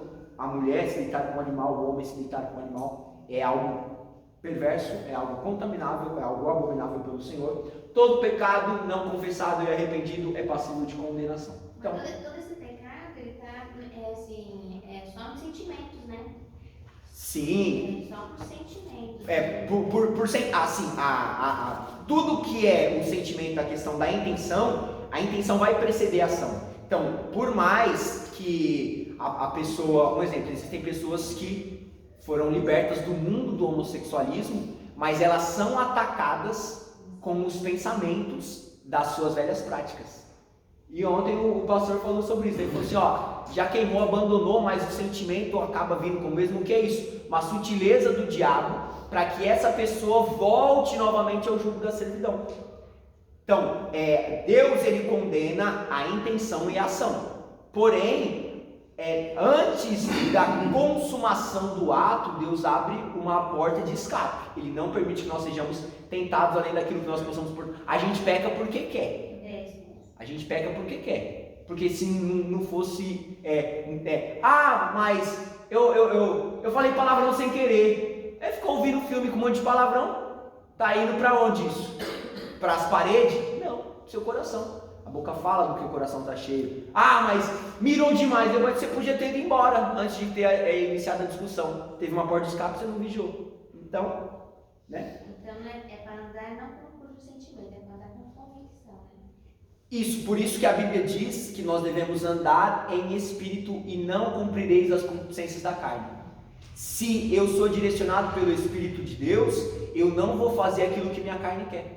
Então é por isso que eu tenho que ter uma vida alinhada à palavra. Não por medo, mas se eu fizer errado, Deus vai me julgar. Deus abre a porta de arrependimento. Se você não quiser se arrepender, você vai ser julgado sim. Mas não viva dessa forma. Não viva querendo. Quem não confessa a tentação, confessa pecado. Às vezes uma pessoa está sendo tentada. O que ela precisa fazer? Chegar e pedir ajuda. Porque senão ela vai comunicar o dia que ela pecar. E todos nós estamos vulneráveis a isso. Se a gente tem alguma falha, vamos comunicar e pedir ajuda para que a gente seja ajudado, né? Digo até mesmo dentro do próprio casamento. A adjutora, aquela que auxilia, aquela que socorre e aquela que... falta mais uma. Ajuda.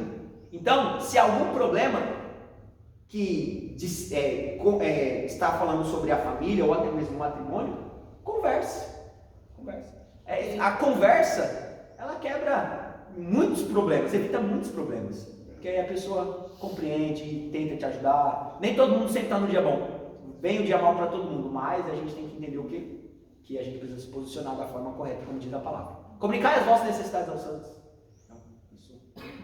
Fala e depois. Rapidinho, a gente já está muito atrasado. Satanás, ele gosta de mostrar as obras dele, né? Ele é mostrado, como diz, né? E porque tem um ditado que fala, né? que Satanás, o diabo, ele ajuda a esconder, né? Ele ajuda a esconder, mas depois ele mesmo conta. Né? Então, tipo, que nem você falou assim, o pecado não cometido. Pecado não confessado é passível de errar. A tentação não confessada. Quem não confessa, tentação não confessa o pecado. Isso, Então, se a pessoa ela não confessar a tentação, o próprio diabo se encarrega, às vezes, da fofoca, né? Acaba acontecendo, acaba aparecendo mesmo, não tem como, né? Sim. Até porque nós estamos na luz. Nós estamos na luz. Tudo que é feito na luz é manifesto. Às vezes as pessoas pensam, né, que lá em Mateus, não é nesse sentido, né, que tudo que está na luz, isso é mostrado. Nada que está encoberto não ficará sem ser revelado. É isso. Bom, Thiago?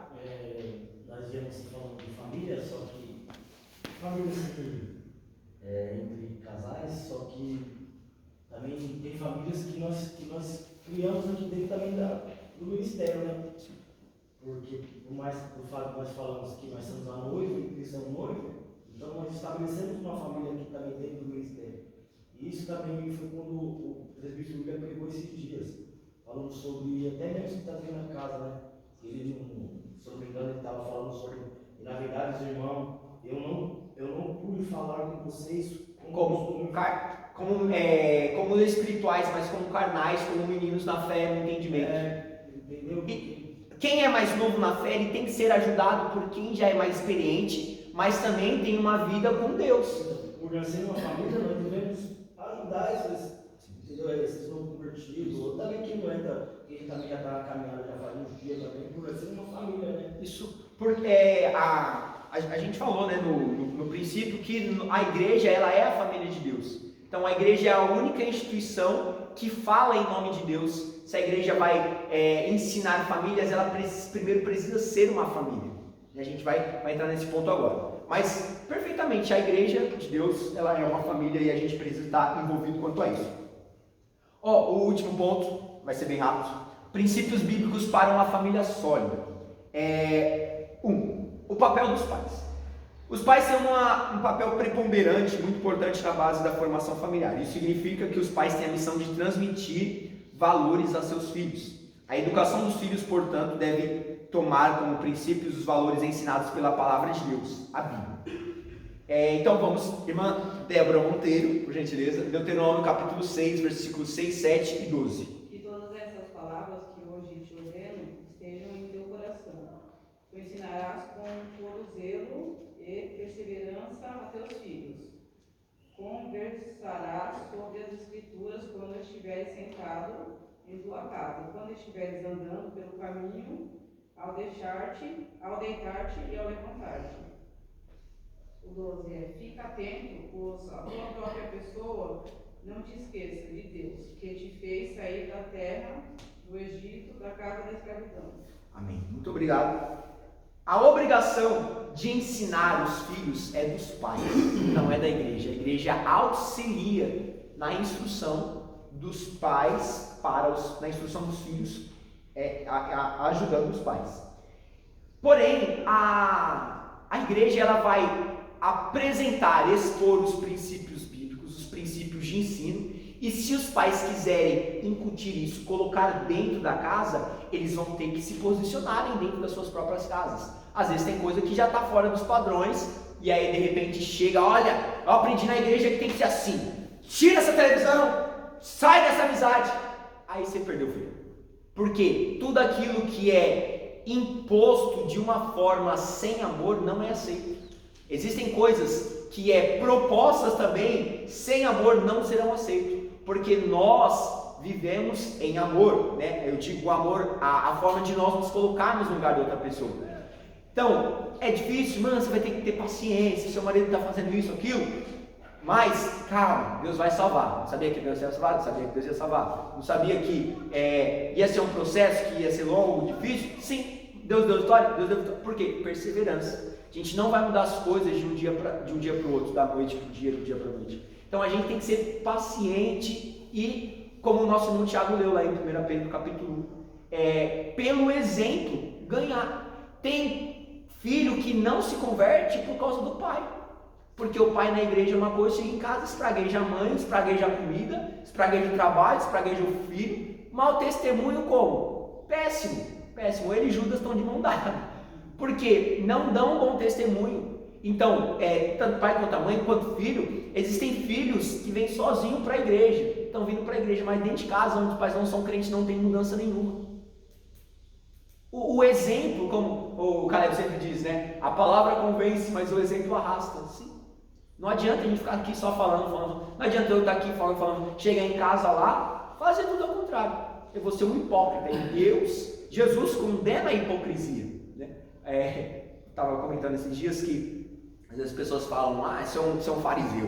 O fariseu, ele guardava, ele tinha o conhecimento das leis, mas não guardava e cobrava sobre os outros. Existem pessoas que ela ser chamada de fariseu é quase um elogio, porque a gente estava falando sobre leitura bíblica.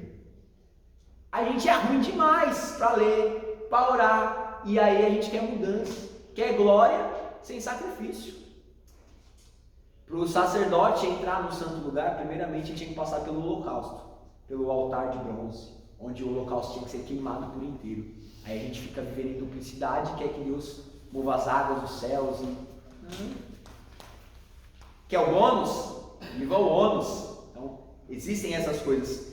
Então, a família ela vai ser edificada com base na palavra, mas a responsabilidade é do papai e é da mamãe. A igreja vai ajudar. Continuando, depois a gente já faz um parecer geral. Irmão Tiago, Provérbios 22, versículo 6.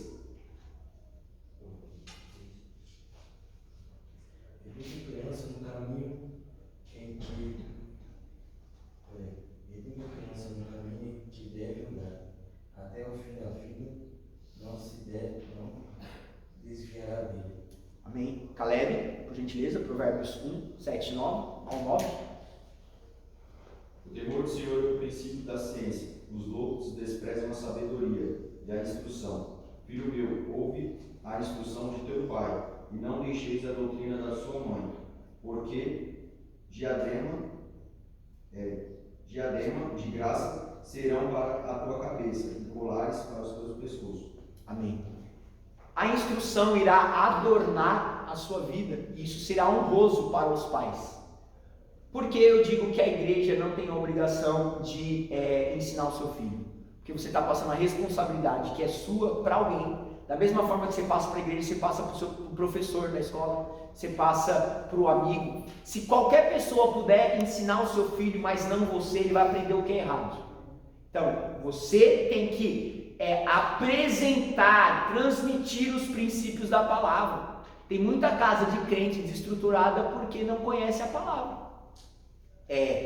Não está julgando, não. Estou falando a verdade.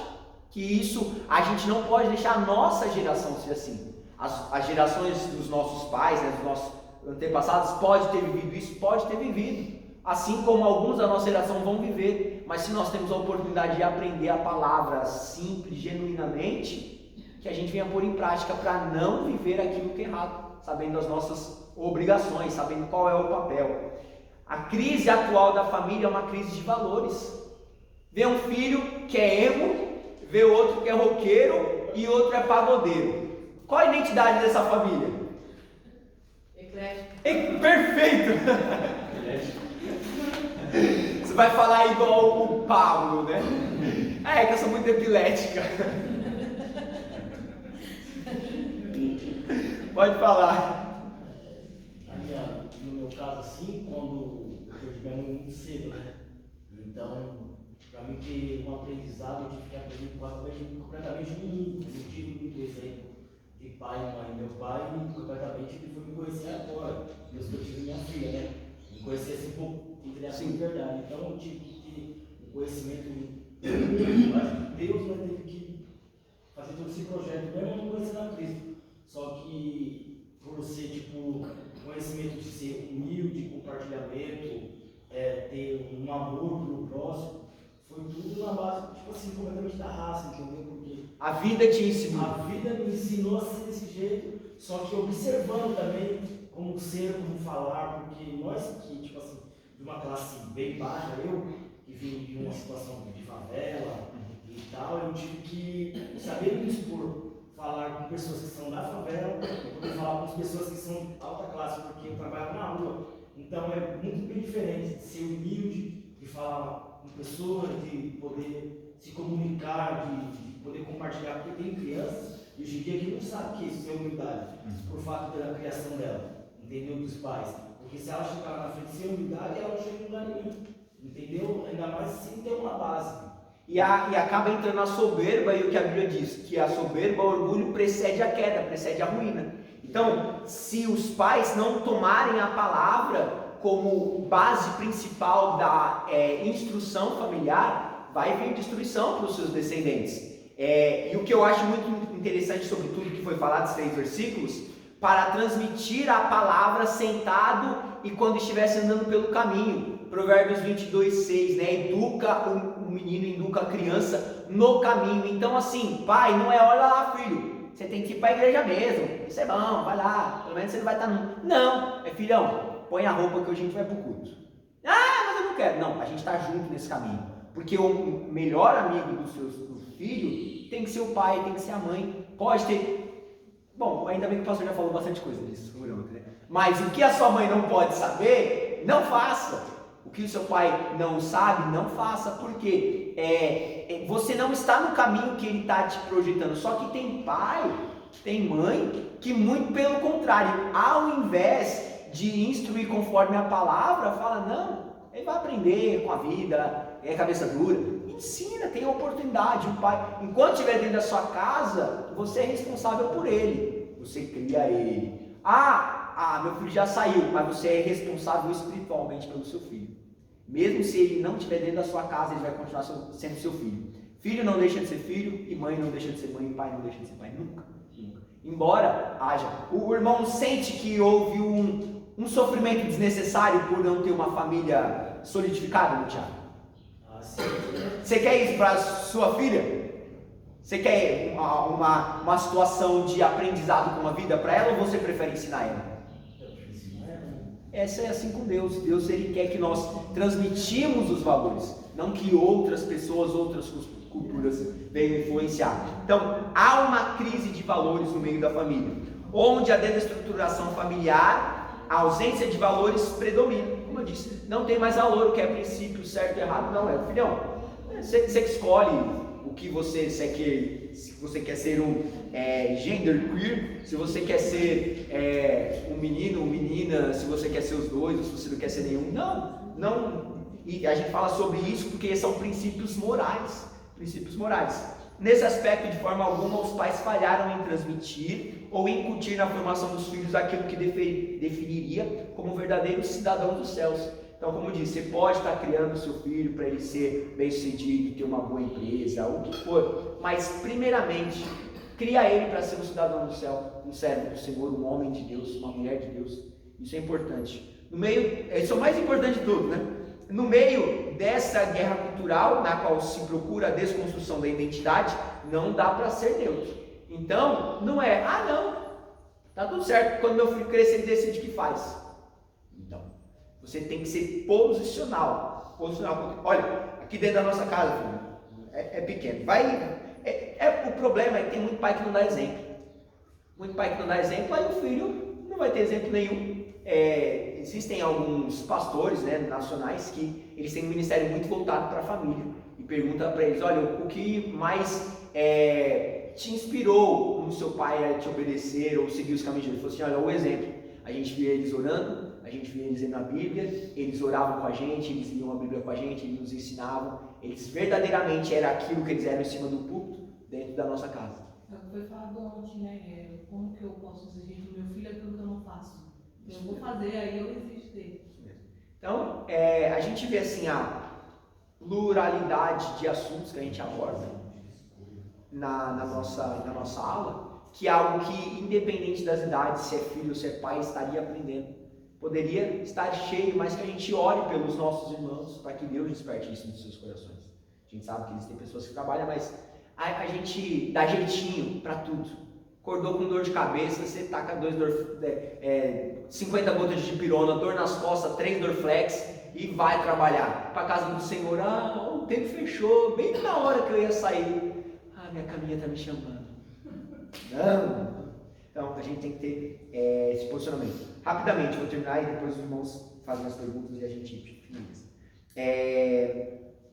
Todos os pais compromissados com a família e a sociedade na qual vivem têm o dever de dar, o dever moral de dar a conhecer seus filhos o que Deus estabeleceu como modelo para a própria família. Então nós vemos que esse posicionamento dos pais é muito importante para transmitir os valores, os princípios estabelecidos por Deus para a família cristã. Então, pais, invistam no pasto e não na cerca. Porque qualquer coisa que o filho for fazer vai ficar lá, e agora? Será? Vou ter que mandar mensagem para ver o que ele está fazendo. Não, se você ensinar ele o que é um verdadeiro alimento, ele não vai querer comer o que é falso. Isso é investir na coisa certa. Não é na restrição do que ele pode ou não fazer, do que ele deve ou não. É você falar para ele o que a Bíblia diz que eu devo fazer, o que Deus me ensina. Tendo esse conhecimento, ele não vai tomar a decisão errada, porque ele aprendeu dentro de casa com aqueles que deveriam ensinar e devem continuar fazendo aí. Só para finalizar o Luiz, depois se alguém quiser perguntar, a gente já pergunta no final. Alguém já disse que famílias fortes, igrejas fortes. Contudo, o inverso também reflete a verdade. Igrejas fortes fazem famílias igualmente fortes. Na verdade, a igreja é uma extensão familiar bem mais ampla, já que é constituída de várias famílias. Uma entidade terapêutica onde a família pode ser curada. É missão da igreja também curar uma sociedade doente. Por outro lado, uma igreja doente, não acolhedora e distante da sociedade, não está cumprindo a missão para a qual foi chamada. É preciso atenção para isso.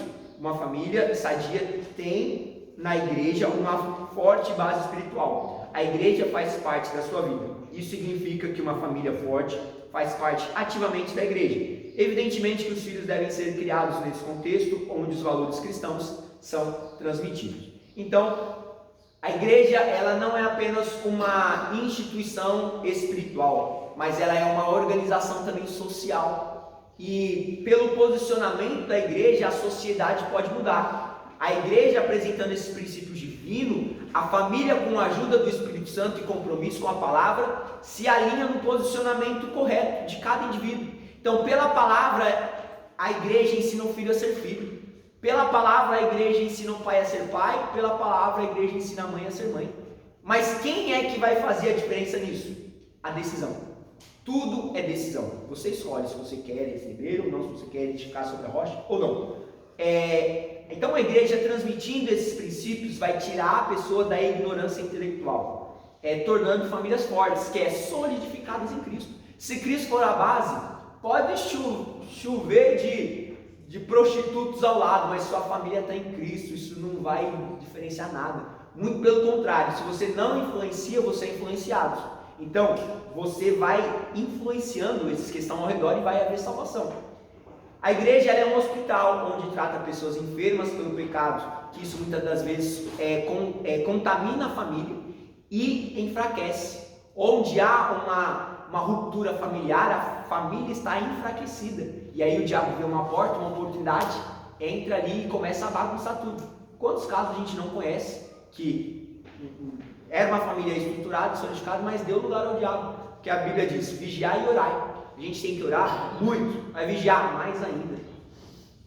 Obediência precede os sacrifícios. Deus se agrada mais disso. Então a igreja ela tem remédio para curar a sociedade, mas como o nosso irmão Tiago falou a respeito da igreja ser uma família, a igreja não vai salvar as famílias se ela não for uma família saudável, desempenhando a sua função, fazendo em prol das outras e esquecendo de si. Não, vamos trazer todo mundo para cá e está tudo certo, e Deus, se a palavra não é exposta, em vez de estar ganhando outras famílias, está perdendo as que estão dentro já. Então a igreja tem que tomar muito cuidado quanto a isso. A gente vê também que a igreja é a base espiritual. Uma família forte, ela está sempre ativa no trabalho da igreja. Aí às vezes as pessoas perguntam, mas dá sempre oportunidade para os mesmos. Só dá quem tem.